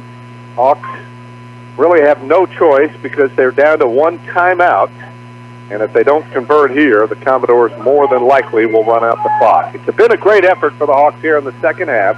They trail 14-6 at halftime, tied it up twice at 14 and again at 20, but the Commodores each time were able to come back with a big touchdown. So let's see how they do here. 4th and 5 from their own 22. Low, the lone setback. Backward pass to Jackson Land. He's open. He's going long to Jordan Curtis. He makes the catch at the 50-yard line. Still on his feet. 45, 40, 35 breaks the tackle. Still on his feet. He's going to go all the way for a touchdown. Unbelievable. No penalty flags at all, and the Hawks are back to within a point with 2:52 remaining. Oh, a razzle-dazzle play as a backwards pass from Cooper to Jackson Land, who heaved it downfield. And Jordan Curtis made the reception at midfield, made a couple of dekes, and then got into the open and outraced the pursuit into the end zone. It'll go as a 78-yard touchdown pass. The Hawks within a point, and they will now go for the lead with 2:52 remaining. And this, again, could be the ball game right here. Boy, Mike, he made some moves at midfield. I tell you, I knew he had some speed, but he went 2 or 3 different directions, broke tackles, and just an outstanding play. And let's see if they can finish it off with this 2-point try. Let's see what the Hawks do. Going for 2. And now What do we have? Timeout. I think the Hawks are going to use their final timeout here. Yeah, you want to make sure everybody's on the same page on this play. You just came up with a great one. And so the Hawks, I'll tell you what, I have not seen a game where we have seen so many incredible plays. The tipped pass by Drake Terry on the interception. Then he caught a touchdown pass after a tip. And then the double pass. That was a backwards pass, of course, which is legal to Jackson Land by Cole Cooper. And then he heaved it downfield about 25 yards. And Jordan able to make the catch. And then with some tremendous moves, able to take it the rest of the way into the end zone. And Mike, I tell you, a big key was our defense was able to hold him after getting that fumble recovery on the kickoff, and the defense was able to stop Perry and give our Hawks a chance here to, pull out a big victory. And it won't be over if we score, but it'll put us in an awfully good shape with less than 3 minutes left to go. Commodores would have that much time and one timeout, but they can kick field goals. All right, here we go for the lead. Cooper out of the pistol. Then Colby Lowe in motion, takes the snap, rolls to his right, heaves it in, and it is caught for the two-point conversion. Jackson Land hauls it in, and the Hawks have taken the lead 28-27 with 2:52 remaining in this football game. Just a simple roll right by Cooper, and it looked kind of like the shovel pass he had earlier, and Jackson was wide open. He hangs onto it, and for now, the Hawks have the lead 28-27 with 2:52 remaining in this football game. So the Hawks, despite the adversity here, the turnovers, the penalties tonight, and somehow have taken the lead here. And again, this kickoff is key, Kevin, because the Hawks cannot afford to give up good field position right now. There's still a whole lot of time left. Yeah, Mike, they've just made 2 or 3 just really great plays here in the last minute to put us in awfully good shape to have a shot at winning. And like I said, you're going to play some defense now. Like I said, there's plenty of time on the clock. But I think, Mike, what did you say about their timeouts? They have one left. One left? Yes. Be nice to get a good kickoff here and pin them back around to 25 or 30. Right. So Colton Reynolds will kick off, and it goes through the hands of a Perry Central defender or offensive player on the receiving team, and it is Ryan Berger that falls on top of it, and they will spot the ball, it looks like, right at the 30-yard line. So the Commodores now trailing for the first time tonight, have the football, 1st and 10 now at their own 30-yard line. But keep in mind, Kevin, that Reese Davis is an outstanding field goal kicker. So if they get it down around the 20, the Commodores have enough confidence in him to kick a field goal. Let's see the Hawks pick one off here. I'm thinking on the option play, they get it off to James. Oh, and he's hit way back the line, behind the line of scrimmage, as Drake Terry comes storming in and nails him back at the 25-yard line. Oh, the Hawks are a fired-up football team right now. Yeah, he lost 9 yards. Yeah, they stopped the clock here for no reason. Now they've got it running again here. The ball back to the 23-yard line, so that is a loss of 7. It'll bring up now a 2nd down and 17. That may force them to go to the air. Here is Bland dropping back to throw. Look, fires it downfield, and the pass is broken up. Oh, what a job by Cole Cooper. It was headed for Greg Bays at about the 32-yard line, and out of nowhere, Cole Cooper comes in and bats the ball away. It'll bring up now 3rd down and 17. There's no question, Kevin, that if Valley holds on and wins this football game, they have really earned it tonight. Oh, yeah, they just came up with big plays, and their line got better as the game went on. And they've been able to control a lot of the second half, and it's been a big key. But you also have to make plays, and the Hawks have been able to do that. 4 wideouts, 2 to either side. Bland dropping back to throw. Look, fires it over the middle. Got his man. Pull, he's hit and goes down.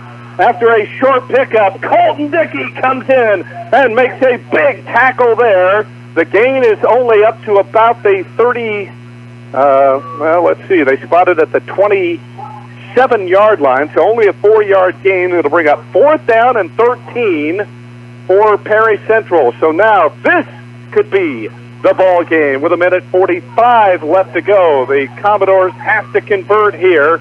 Valley leading 28-27. Let's see if they can come up with one more big play and go home to French Lick with a win. Back to throw is Bland. Steps up, looks. He's it downfield. Oh, he's got a man wide open. That is Page, and he's hit and goes down at about the 15-yard line. Somehow Greg Page got behind the Valley secondary, and he takes it all the way down to the 19-yard line. 54-yard pass play as the Commodores make a huge play, and they still have plenty of time left, and just as much, they're probably in field goal range as well for Reese Davis. Boy, this would be a heartbreaker now to lose. Here we go. Clock running, 1:15 to go. Bland pitches it off to Poole, and he's hit and goes down. Picked up a couple of yards to the 17. That is about it. So it'll bring up now a 2nd down. Call it 8 at the 17. As the clock continues to run, we're under a minute to go. Trying to pull out the Perry stats here and see what Reese Davis has done in field goal range. They may not need it here. 40 seconds to go. In motion is James.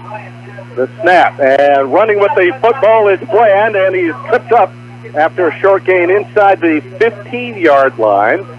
So to bring up 3rd down, and now a timeout called here, I think, by Perry Central. They will use their final timeout. The ball now resting, I believe, at the 13-yard line. It is now a 3rd down and 4 here for the Commodores. With the score, Springs Valley 28, Perry Central 27 on the Fast Eddie's Country Store and Deli scoreboard. I know I had one more stat sheet that Coach gave me, and I can't seem to locate it here as far as the proficiency of Reese Davis. Well, Mike, I know he has kicked a field goal this year. Here it is. Right now, we'd still be looking at about a 40-yard field goal, it looks like it. He has, let's see. Oh, he has, well, I could have sworn they scored 3. He is, according to this, he has not kicked a field goal this year. He's not attempted one either.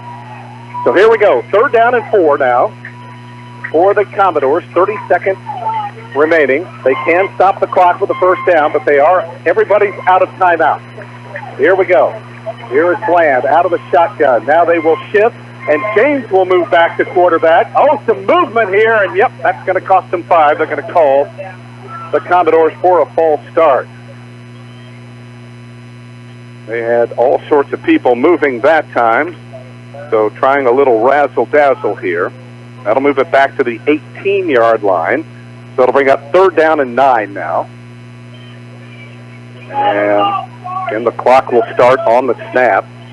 Valley got a little help there. They ran 1 1/10 seconds off the clock, which they probably shouldn't have, but for now, Valley will take it. Hopefully it won't make too much of a difference here. And down to 5 on the play clock here. All sorts of confusion here. They're out of timeout. And they get set? No. They do not. Now, Bland is going to run with the football. He's got running room. He's to the 10, and he's hit and run out of bounds, but there is a flag down, and I don't think Perry was set there, and that's going to cost him another 5 yards here. They never got set, Mike. They've been confused here the last 2 or 3 plays, just getting lined up. And so this will cost the Commodores again. They would have gotten the 1st down, and Bland got out of bounds as well. So this should move it back to the 23-yard line and should make it 3rd down and 14.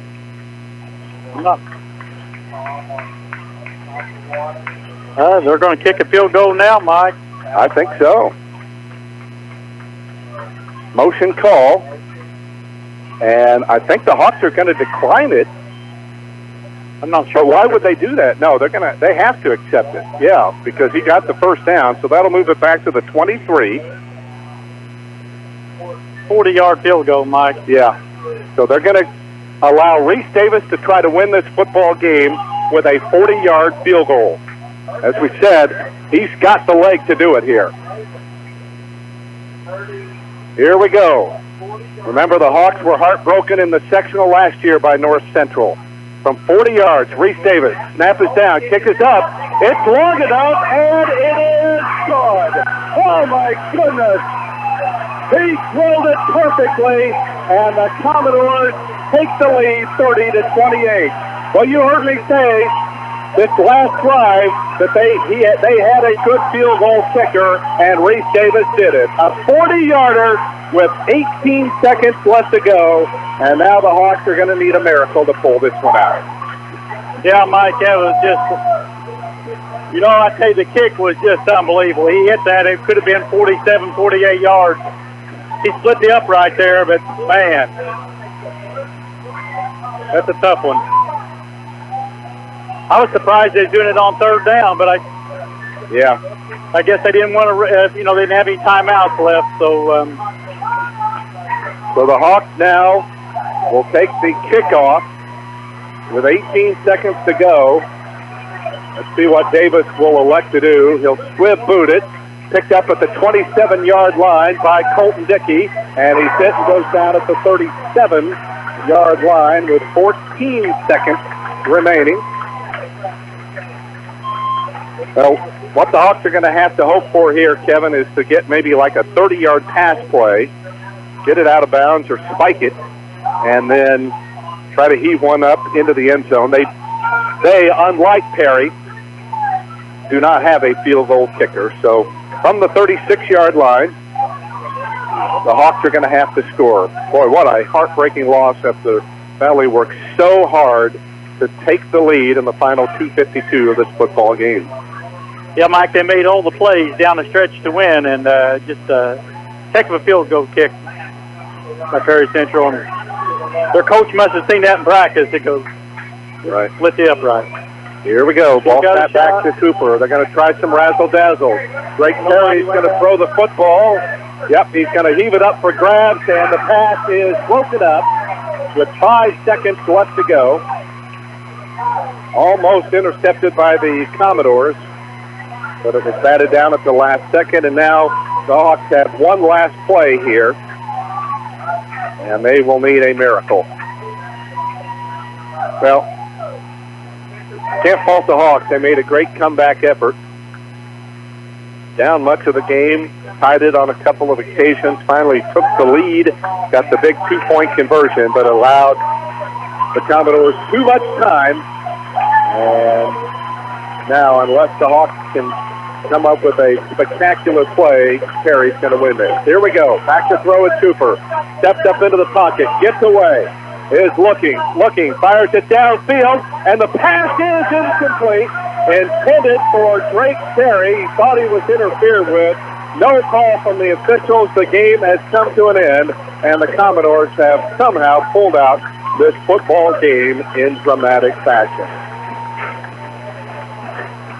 Well, again, no matter what level you play at, what we saw in the sectional last year and what we saw here tonight shows the importance of having a kicking game, and because of it, Perry Central will improve to 5-3 on the year, and they will improve as well to the 2-3. They'll 2-2 in conference play, and the Hawks' heartbreaking loss will drop to 2-6 on the year, and will finish conference play with a final record of 1-4. So a dejected bunch of Blackhawks heading toward their locker room after they shake hands with the Commodores. But on senior night, one away, and it was indeed a senior, Reese Davis, who comes through for the Commodores with the game winner, a 40-yard field goal with 18 seconds left as the Commodores squeak this one out. Yeah, Mike, there, it took a perfect snap and a perfect kick, and it just all came together for him. And he just got all he could into that ball. I mean, when it took off, you could tell he had the distance. It was just a matter if it was going to be straight enough. And, like I said, Valley best by far, I think the best they played the second half. I don't think they've had a half that good the whole season. So they gave great effort, and but they came up short. Come up short, yeah. We'll be back to recap all of tonight's action in a moment. The final score here this evening on the Fast Eddie's Country Store and Deli scoreboard. The Perry Central Commodores 30, the Springs Valley Blackhawks 28. You're listening to Springs Valley High School Football.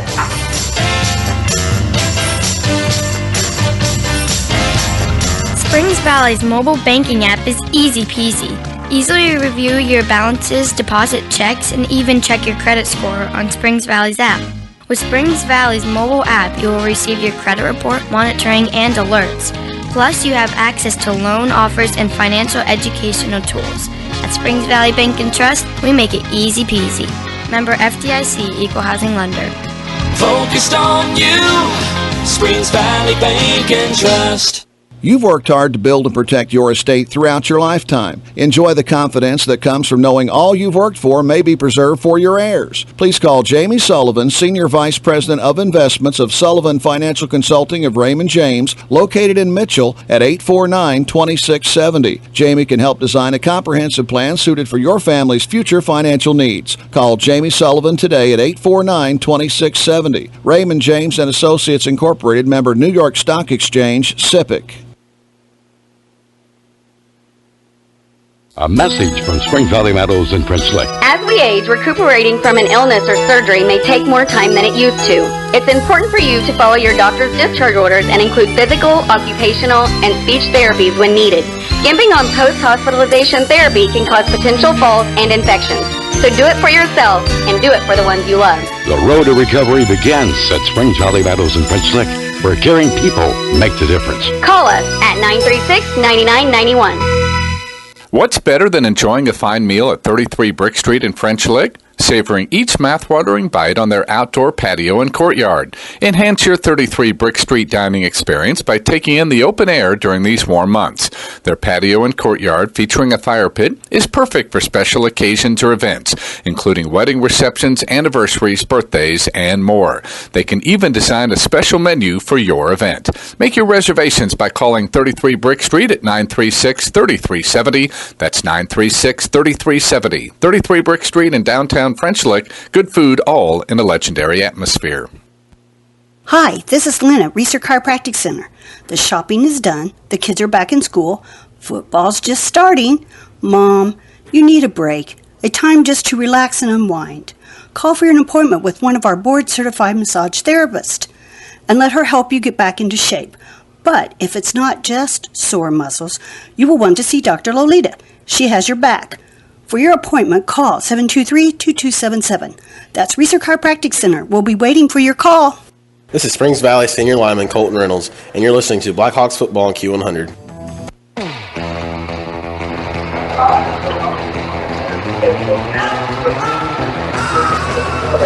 And before we go any further, let's pause 10 seconds for station identification.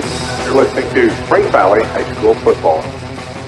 You're listening to the 6,000-watt sports voice of the Valley, WFLQ, French Lick, Indiana. Mike Hamilton along with Kevin Mills back at Perry Central High School in Leopold, where the Hawks lose a heartbreaker here tonight. They were beaten in sectional 48 play in their first game last year by North Central on a last-second field goal. This one wasn't quite last second, but it came with just 18 seconds to go as Reese Davis split the uprights from 40 yards out, and that carried the Commodores to a 30-28 victory over Springs Valley tonight. And boy, you got to give these Valley kids a lot of credit here tonight, Kevin. They showed a lot of heart, and they kept battling back, and there with 2:52 to go, finally took the lead, but maybe just a little bit too much time on the clock, and the Commodores were able to take advantage.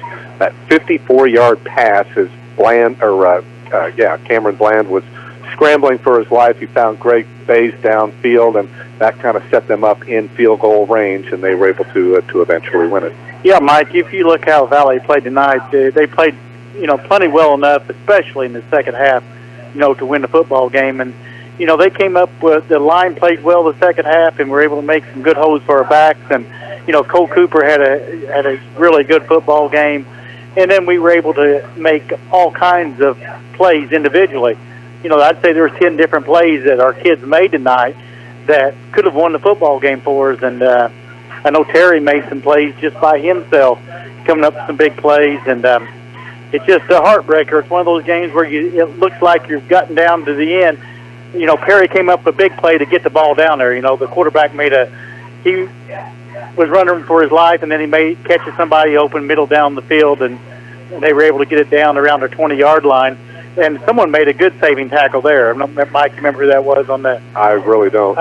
And that kept us from them scoring, a touchdown. And then it looked like our defense was going to be able to hold them out there. And then on third down there, just, in high school, you just don't see that very often, getting beat by a 40-yard field goal. That may happen once every 5 or 6 years, or longer. All right, a lot of scoring. Let's get to it. Perry opened the scoring after holding Valley to a 3-and-out on their first series of the ball game. They went 72 yards in 13 plays and 6:23, capped off by Gavin Poole's 1-yard run. The 3:37 mark, Reese Davis booted the extra point, and the Hawks were trailing at that point 7-0. But Valley wasted no time in coming right back as they went 68 yards in 11 plays. They needed 5 minutes and 35 seconds to go, and it was their leading rusher that got them on the board first. In motion is Jackson. Turns it upfield. Breaks to the right. He's to the 5. Still driving, and he's into the end zone. Touchdown, Springs Valley. Bland's 10-yard scamper came with 10:02 to go in the first half. Hawks tried to go for 2, but came up short, trailed 7-6 at that point. But the Commodores came storming back. A 9-play, 56-yard drive in 4 minutes and 22 seconds was capped off by the second of 4 touchdowns tonight by Gavin Poole. This one from 7 yards out at the 5:40 mark of the second quarter. Davis added the extra point, and that's the way we went to the dressing room, with the Commodores up by a score of 14-6. Valley was able to hold Perry Central on downs. That was because their punter in the contest, Gavin Poole, bobbled the snap, tried to run for the first down. Hawks stopped him, took over at midfield, and needed 8 plays in 3 minutes and 44 seconds. Hawks getting back to within 2 at the 6:43 mark of the third quarter, thanks to Cole Cooper. Out of the pistol, low in motion. Cole takes the snap, works his way off the right side, drives forward, and he's in. Touchdown, Springs Valley. Cole was then able to run it in for the 2-point conversion, and the Hawks had what they wanted, a tie ball game at 14, just before the halfway point of the third quarter. The Commodores would come right back, as they did virtually all night long. A 5-play, 44-yard drive in 2 minutes and 42 seconds was capped off by a beautiful 29-yard touchdown pass from the sophomore Cameron Bland to Gavin Poole. That at the 4:01 mark. This time the Commodores elected to go for 2. They were unsuccessful, but Perry was back in front at 20-14. But Valley would not wilt. They put together a solid drive of their own, needing just under 4 minutes to go 7 plays, taking advantage of a great kickoff return by Desmond Jones that set him up at the 30-yard line. And as I said, 7 plays later, they were back in the end zone on a tremendous, tremendous play. Now, back to throw, play action. Here's Cooper. He's in trouble. He gets away. He's still looking. He fires downfield on the pass. Oh, it's caught! Yes, touchdown it is! Oh, what a play! It was deflected by a Perry Central Commodore, and somehow Drake Terry was able to come down with it. We had a number of those tonight on some interceptions as well, but boy, Drake really getting used to making those huge plays. It went as a 17-yard touchdown pass with just 5 seconds to go in the third quarter. Hawks tried to go for the lead with the 2-point conversion, again unsuccessful, and we headed to the fourth quarter all tied up at 20. But as they had done all night long, the Commodores came right back. They went to the quarterback draw and started pitching the ball, and that had the Hawk defense fooled. They needed just 3 plays to retake the lead, starting at their own 35-yard line, capped off by Gavin Poole's 2-yard run 33 seconds into the fourth quarter. Reese Davis kicked the extra point, and Perry was up 27-20. That's when both teams went into an interlude where they couldn't hang on to the football. As Valley fumbled on the kickoff, Adam George had the ball knocked away from him, but then the Hawks forced a fumble by Perry Central. Cole Cooper was then intercepted, but then the Hawks got it back as they intercepted Cameron Bland, and that's when the Hawks were finally able to find what they needed to do, as they needed just 5 plays to go 83 yards, and it was a little bit of razzle-dazzle that got the Hawks back to within 1. So let's see how they do here. 4th and 5 from their own 22. Lowe, the lone setback. Backward pass to Jackson Leonard. He's open. He's going long to Jordan Curtis. He makes the catch at the 50-yard line. Still on his feet. 45, 40, 35 breaks a tackle. Still on his feet. He's going to go all the way for a touchdown. Unbelievable. No penalty flags at all, and the Hawks are back to within a point with 2:52 remaining. Just as exciting then, after a Springs Valley timeout, the Hawks were going for 2 to take the lead, and this one did work. Then Colby Lowe in motion, takes the snap, rolls to his right, heaves it in, and it is caught for the 2-point conversion. Jackson Land hauls it in, and the Hawks have taken the lead. That was at 28-27, but with 2:52 to go, the Commodores would still have one more chance. The big play in that drive was a 54-yard pass from Bland to Greg Pays, who got behind the Valley secondary. That set him up with a first down and 10 at the Valley 19. And despite a couple of penalties, as it looked like Perry was trying to go for some trickery, decided on 3rd down to set up for a Reese Davis field goal, and he was able to split the uprights as the Hawks had a couple more chances, but could not do anything in the final 18 seconds, and Perry was able to pull this one out. A thrilling game here in Leopold tonight, but it is the home team, the Commodores, that come away with the victory 30-28 on the Fast Eddie's Country Store and Deli scoreboard. We'll take a quick break and come back with more of our postgame, including a chat with Springs Valley coach Mark Hammond that follows these words. This is Springs Valley High School football.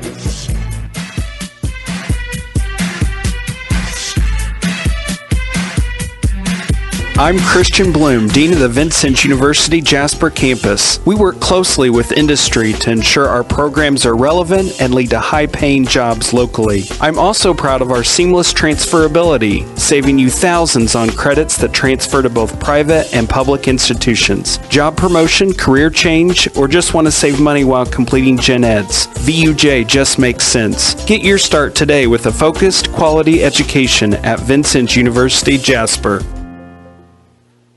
Need a real estate appraisal? Do you need to sell your home, farm, or business? Call Brooks Galloway Real Estate and Appraisal on College Street in French Lick, 936-7301 or Paoli at 723-7302.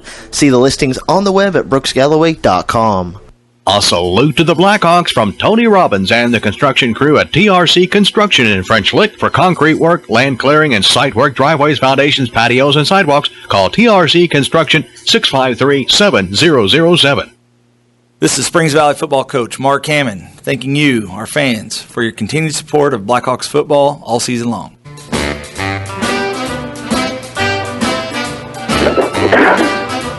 Back once again at Perry Central High School in Leopold, where the Hawks fall to the Commodores tonight, 30-28. The final score is Reese Davis with 18 seconds left boots a 40-yard field goal after the Hawks just a couple of minutes earlier had taken the lead. Let's bring in head coach Mark Hammond now. And coach, let's focus on the positive first. You got to give your kids a lot of credit. I thought they showed a lot of heart, battling all night long. It seemed like they'd tie it up only to see Perry take the lead. Then Valley would come back and tie it up. Finally got the lead, but maybe just a little bit too much time there for the Commodores. Yeah, I mean, Mike, like I said, I mean, when you have a game like that, there's going to be a lot of positives, and of course the biggest positive I think you hit was our kids gave, we always use the word maximum effort, and they tonight gave maximum effort for all 4 quarters, and being down a touchdown, being down here, not looking as sharp defensively as we needed to at times, but still able to make plays and get right there where we needed to be. And it's tough. If you're around this game long enough, you're come in a few of these situations where that you gave everything, but just fell up just a little bit short. And the kids are taking it hard, and that's why we went off real quick, just get them out of here real quick and talk just a little bit. But they're feeling it, and they don't have anything to hang their heads on. We knew it was probably going to be about an even game, just watching film and different things, and you can't get much closer than what we just watched right there. So again, a lot of credit to Perry, but I tell these kids and just everybody driving home and stuff that we're so close and we stay so close that good things are still could happen to this team, and we have to stay on that side of that, and we have to have the community and everybody stay behind these kids because they are one heck of a football team. We, on the negative side, still just made too many mistakes. We had too many penalties. Had a couple turnovers, 2 or 3 turnovers. I don't know exactly the whole deal there, but bottom line, we cannot do that and then expect to win tight ball games. And it kind of reared its head again. We had another costly penalty. I think we had was it on Cooper run or something, and had a block. They said whatever the targeting, which I totally disagree with. But I know the new rules is supposed to kind of more lead with the hands or whatever, and be that. It is what it is. I mean, he didn't hit him with the head, didn't lead with the head. I was watching it. I mean, there's no way. And that ended up, 20 yards behind. Exactly. And the guy on their sideline calls it, and it's closer to our sideline. And I just totally, disagree with that call. And again, I think we might go into scoring on that, but still, it doesn't matter. I mean, it just those plays taking more time. Yeah, that's what I said. There's time and all this. So Mike, I mean, everybody got here, got the money's worth, and I'm so proud of our team and where we're at. And we talked about it. Just these hurt. Unfortunately, I know Coach Mills and Mike and myself have been a part of a lot of these games where they're just right there, and these kids are going to think about one play that they could have changed or this and that. But again, they have nothing to be ashamed of, and we got to take all the positives out of this. With 1 week, senior night coming up, and then the sectional draw coming up Sunday, we're going to take all the positives out of this, and we're going to press forward. Coach, it's okay if you respond to this next question with duh, but I'm going to assume that special teams played a big factor in the game tonight. Yeah, I tell you, we've had trouble on our kickoff team, all year, thinking we could do this, and we've done it okay, but then again, we've just got to figure it out, and I think we're getting closer, but we had to make another change tonight, and again, it was we had several nice plays, just like here at the end of the game. We did exactly what we wanted to do, and I think they started about the 30 before they went down and kicked the field goal, and we'll take that, field position when we're in high school football. We don't have a kid that can just boom it to the end zone like the pros and college and stuff. So that's where we're at, and that was fine, and that just was unfortunate that we let, I think it was number 11, kind of sneak out the back there and cross us and kind of lost him in deep coverage there on a big play, of course. Yeah, Coach, I think about 4 minutes ago in the third quarter, I've made this comment. I think, hey, this is going to go down to the last minute. I didn't know the last second, but you could tell both teams basically, about even. I really felt, maybe at first of the game they looked a little stronger. Yep. And we were a little bit on our heels, but after they got, they scored, we were able to come back. And once we started moving the ball, we were pretty consistent for most of the night. And I tell you, Coach, you can count on your hand. There's at least 6 or 7 guys for you made big plays. Oh, yeah. The line, I think, played well the second half, the offensive line. but man, Terry and Cole Cooper and Jack Curtis and Curtis. I mean, we have. You had several guys make, just outstanding plays. I mean, plays that for the most games are going to win you a football game. And as Mike said, I think we probably gave up several yards on the special teams, which ended up in a close game like this, making a difference. But like I said, I think right now, we're playing by far our best football, and that's how the kids have to look at it. And you take West Washington, Perry, Valley, and Mitchell. Going into the season, I thought all four of them are about even, and I think for the most part they are.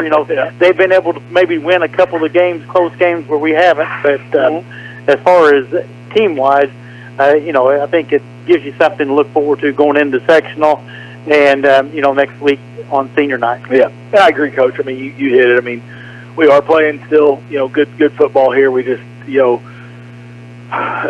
got to find a way to make that, big play and get these close games. We're just coming out on the wrong side of these close games, and again, like on that, last big pass play they connected. I mean, I wouldn't have changed anything we done. We kind of spying the quarterback because he was hurting us coming out, and then we, like I said, focus on the James kid, number 4. He's sitting there, big receiver, and like I said, we got to come up with plays, but we're right there, and our kids, I think, feel that, and they believe that, and we just, like I said, I think, we did start out a little slow, and that's where, I told them, I said, that's we can't start out slow. We can't have a bad drive. We can't have a bad quarter, and then we come back in the second half, and we look like we're there, and then we let them have a little momentum back, and again, we got to give some credit, of course, to Perry, but we got to find ways to end up making those stops and plays, and I think we come out and tied it or whatever, and like I said, they come right back down the field too fast, and that just shouldn't happen. And like I said, then we adjust, and then we got it. So I just it's going to sting, but we can't let it sting too long, and we got to get ready to go and get focused in on the rest of the season. Coach, I'd noticed right at the start of the fourth quarter, they started running their quarterback more bland. They hadn't run him that much, and they started running him on that option, and he hurt us there. Yep. And then they heard his pitching for about 2 or 3 plays. Yeah. Then I think it was Terry and a couple other guys. Yep. Well, they came up really nice on that. So I know you don't see the option a lot. Yeah. And I think it was just basically game situation. Seemed like the guys adjusted pretty well after after they'd gotten a couple of good runs off of it. And that's where I told them, I was like, they basically, kind of hit it with us and hit us a couple times. Then we saw it, and then so we're trying. But then the kids didn't react as quick, and that's where I'm trying to tell them. They got to react a little bit quicker before a coach tells them, and they can see it out there. And we watch film, and we've seen that. And then that's the thing, once we see it and understand it, we're pretty solid out there, And like I said, we come up making plays and made a lot of big plays. Like I said, I know Drake had a great night out there, and there's several players. I mean, of course, everybody's just hard. I mean, Colton Reynolds. I mean, again, couldn't walk. I mean, he had one of the best blocks out there I've seen all year. I mean, Nicky Jones, I mean, we're getting on him early, and then he come through with solid efforts. And so that's what I said. I mean, the whole line, we're creating staff and cracking. I mean, Nate, I mean, all those guys were just doing an unbelievable job of finding holes, trying to get the holes open. But then, our playmakers, when we ran a little razzle-dazzle, little trick here and there, they were coming up big as well. So, that's what we can do, and we can get multiple people going, and that's what I think makes it so tough on the opposing teams. And hopefully we can just, again, continue to do that in the coming weeks. I'd say for the next few days you're probably going to relive, such as that great touchdown catch by Drake, but then there was that key penalty, and then there was the interception we had, but then there was the fumble we had on the kickoff, and you can go back and forth. Yeah. And you can't change any of it. You just got to move on from there, and that's what this team has to do, Coach, getting ready for North Davies next week. Yeah, and that's, that was exactly what we talked about. Said you're going to be thinking about it, and I know you're, as I was talking to the team, told each player, you're going to think you could have changed this or you could have done this, but all we got to do is realize we can't do that going forward, and we got to make those plays when it's done. So think about them tonight, get healed up. We'll talk again, about the game real quick on Monday. And then, but our focus has to be to finish the season strong. It's senior night with North Davies coming in, and they got a new coach, so they're going to have a little bit different style than we've seen. And And again, they're going to be hungry for wins as well. I mean, of course, they don't know what they did tonight, but again, they're kind of graduated a lot of seniors last year, so I don't know exactly what they're going to bring to the table. But again, we have to be clicking on all cylinders come next Friday. All right, Coach. I just want to mention, I know your kids are going to take it hard, but it's a lot easier to take when a team actually we didn't lose the game. Yeah, right. You kick a 40-yard field goal in a situation like that. So our kids can hold their heads up. They did everything they basically could the second half to win the football game. Yeah, and that's what I said. I mean, everybody, coaches and fans, and I mean everybody up and down over there was on the sideline, and we just got to again give a lot of credit.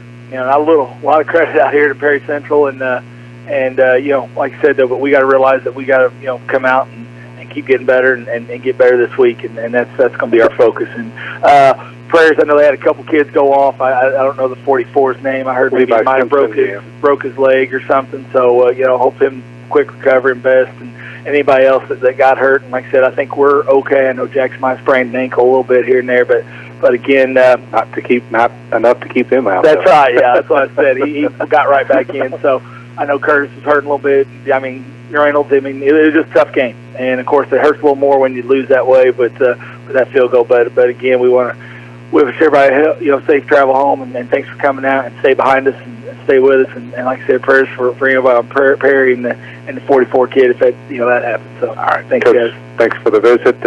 Best wishes on Sunday. However you want those ping pong balls to work out. We'll talk to you a little more sports chat on Wednesday night, and then get ready for senior night next Friday. It'll be good to get back home. Yeah, I know. I don't know what Aaron did or talked to Russell if he went up there for that volleyball draw. So we take a good one like that. So all right, we'll see what happens. Yeah, figure out from Aaron how she worked that to get the good draw. But Coach, have a safe trip back to French. You guys too. Thanks for all the support, guys. Thanks a lot. All right. That is Mark Hammond, the head coach of the Springs Valley Blackhawks, joining us after the contest. Hawks lose 30-28 to Perry Central. Reese Davis with a 40-yard field goal with 18 seconds left, providing the margin of victory. Let's run through the statistics very quickly. Hawks getting outgained tonight, 346 to 236. For Perry, 229 of those were on the ground on 44 rushes. Their leading ground gainer was their quarterback, Cameron Bland. Just a sophomore. He's going to continue to get better and better. 7 carries for 92 yards. Gavin Poole was a thorn in the side as well. He rushed 18 times for 51 yards. In the passing department, Bland 4 out of 9, but the Hawks picked him off 3 times. I know Cole Cooper had an interception. Drake Terry had an interception. And I'm trying to remember who else had the pick. Let me look at our defense here. And did Jordan have one? I'm not sure. But at any rate, or was it? I don't know. I'm not sure. I know. We'll have to go back and figure that one out, I guess. I believe it was a linebacker. We're not trying to slight any Valley player, but yeah. So at any rate, the leading receiver was Gavin Poole. He had 2 catches for 48 yards. Greg Bays had that one for 54 yards. That was the one that set him up for the field goal there in the waning moments. 18 first downs tonight for Perry Central all on the ground. 4 of 11 on third downs. They also converted 3 of their 4 fourth downs tonight, so they did well there. Time of possession almost equal, 24-48 for Perry, 23-12 for the Hawks. As we said, Perry turned it over 4 times tonight, 1 fumble, 3 interceptions. They had some struggle with their penalties as well. They had 6 of those tonight for 55 yards. They did not punt tonight, though, believe it or not. So that was interesting as well. For Valley tonight, 141 yards on the ground on 35 carries. Leading the way tonight was Jackson Land, as he normally does, 12 carries for 47 yards. Cole Cooper right behind him, 6 for 44, and Colby Lowe, 10 for a total of 35. Now we ended up 2 out of 7 passing tonight for 95 yards. Cole Cooper was intercepted once. Cole did have the 1 touchdown pass. That was to Drake Terry, that tip by the Perry Central defender that Drake was able to hang on to and managed to get both feet inbounds before he stepped out of bounds for that score. And then on the double pass, boy, that was as exciting as ever. The backward pass from Cooper to Land, who threw down to midfield to Jordan Curtis, who caught it. made a couple of nice little dekes, and then outraced the pursuit for that 78-yard touchdown run. So the Hawks ended up with 95 passing yards, 236 overall. They also had 8 first downs tonight, 7 on the ground, 1 by penalty, 4 of 11 on third downs. They converted both their fourth down conversions. Their 3 turnovers hurt them as well. They were intercepted twice and had 1 fumble. 3 punts tonight for Cole Cooper, averaging just under 40 yards per boot.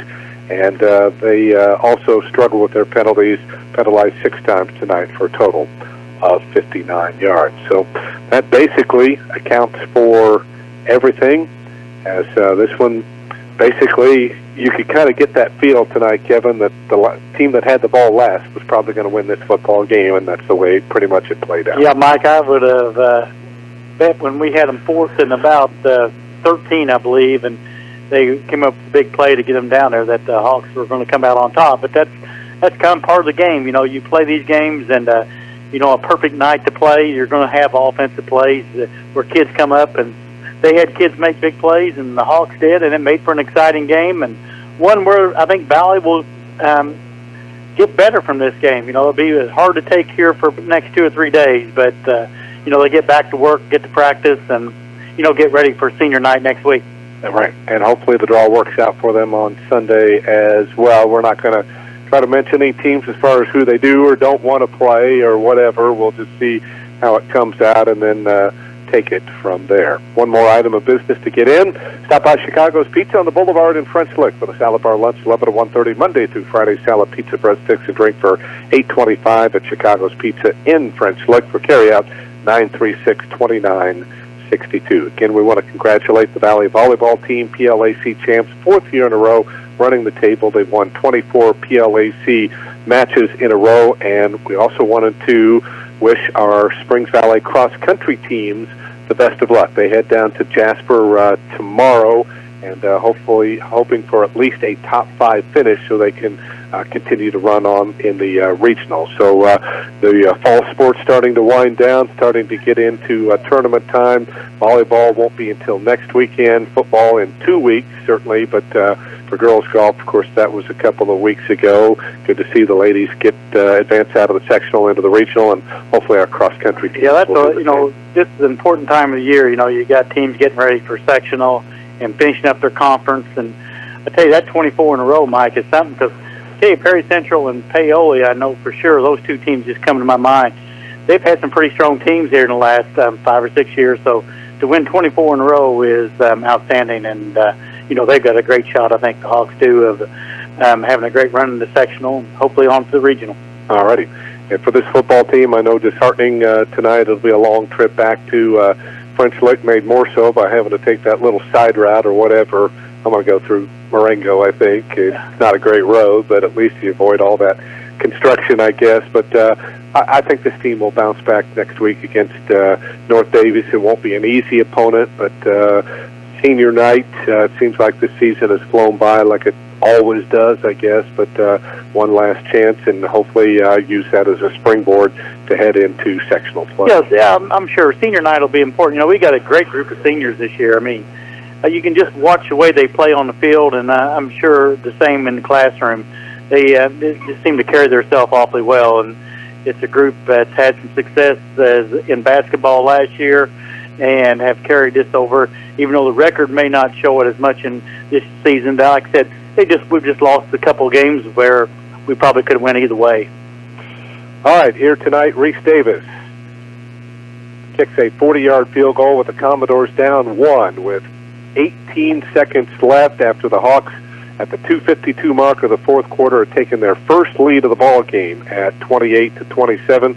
It propels Perry into the victory by a final count of 30-28. Commodores improved to 5-3 on the year.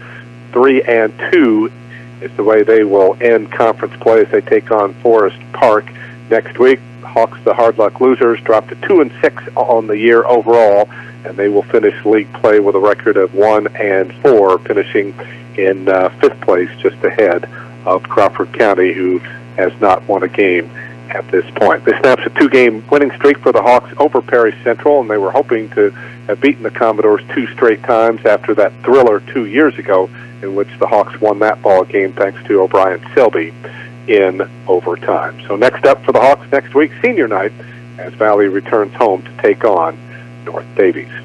As always, we're grateful to our many advertisers who have allowed us to bring this game into your home car business wherever you might be tuning in, and we're especially appreciative of the cooperation we've received from our participating schools, so we send a thank you to the administration and coaches for Springs Valley and Perry Central High Schools. We hope you've enjoyed tonight's broadcast as much as it has been our pleasure and privilege to bring it to you.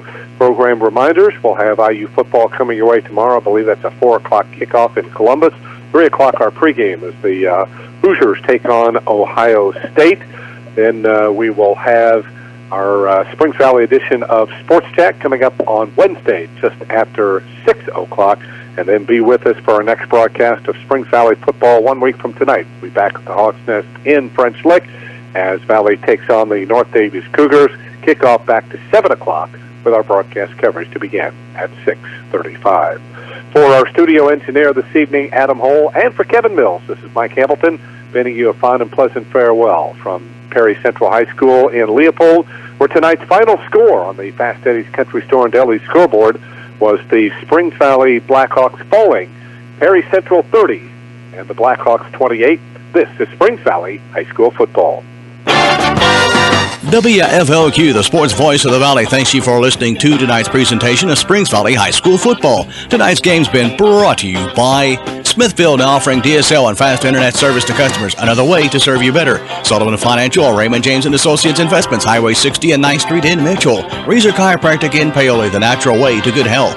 Springs Valley Meadows, formerly Medco, Highway 145 in French Lick, 33 Brick Street. Good food and a legendary atmosphere in downtown French Lick. The UJC campus in Jasper. It just makes sense. And by Springs Valley Bank and Trust Company with offices in French Lick, Jasper, and Paoli. You can best show your appreciation for this broadcast by telling and patronizing our sponsors. Tune in all season long to hear Springs Valley High School football on your power station for sports, Q100 WFLQ French Lick.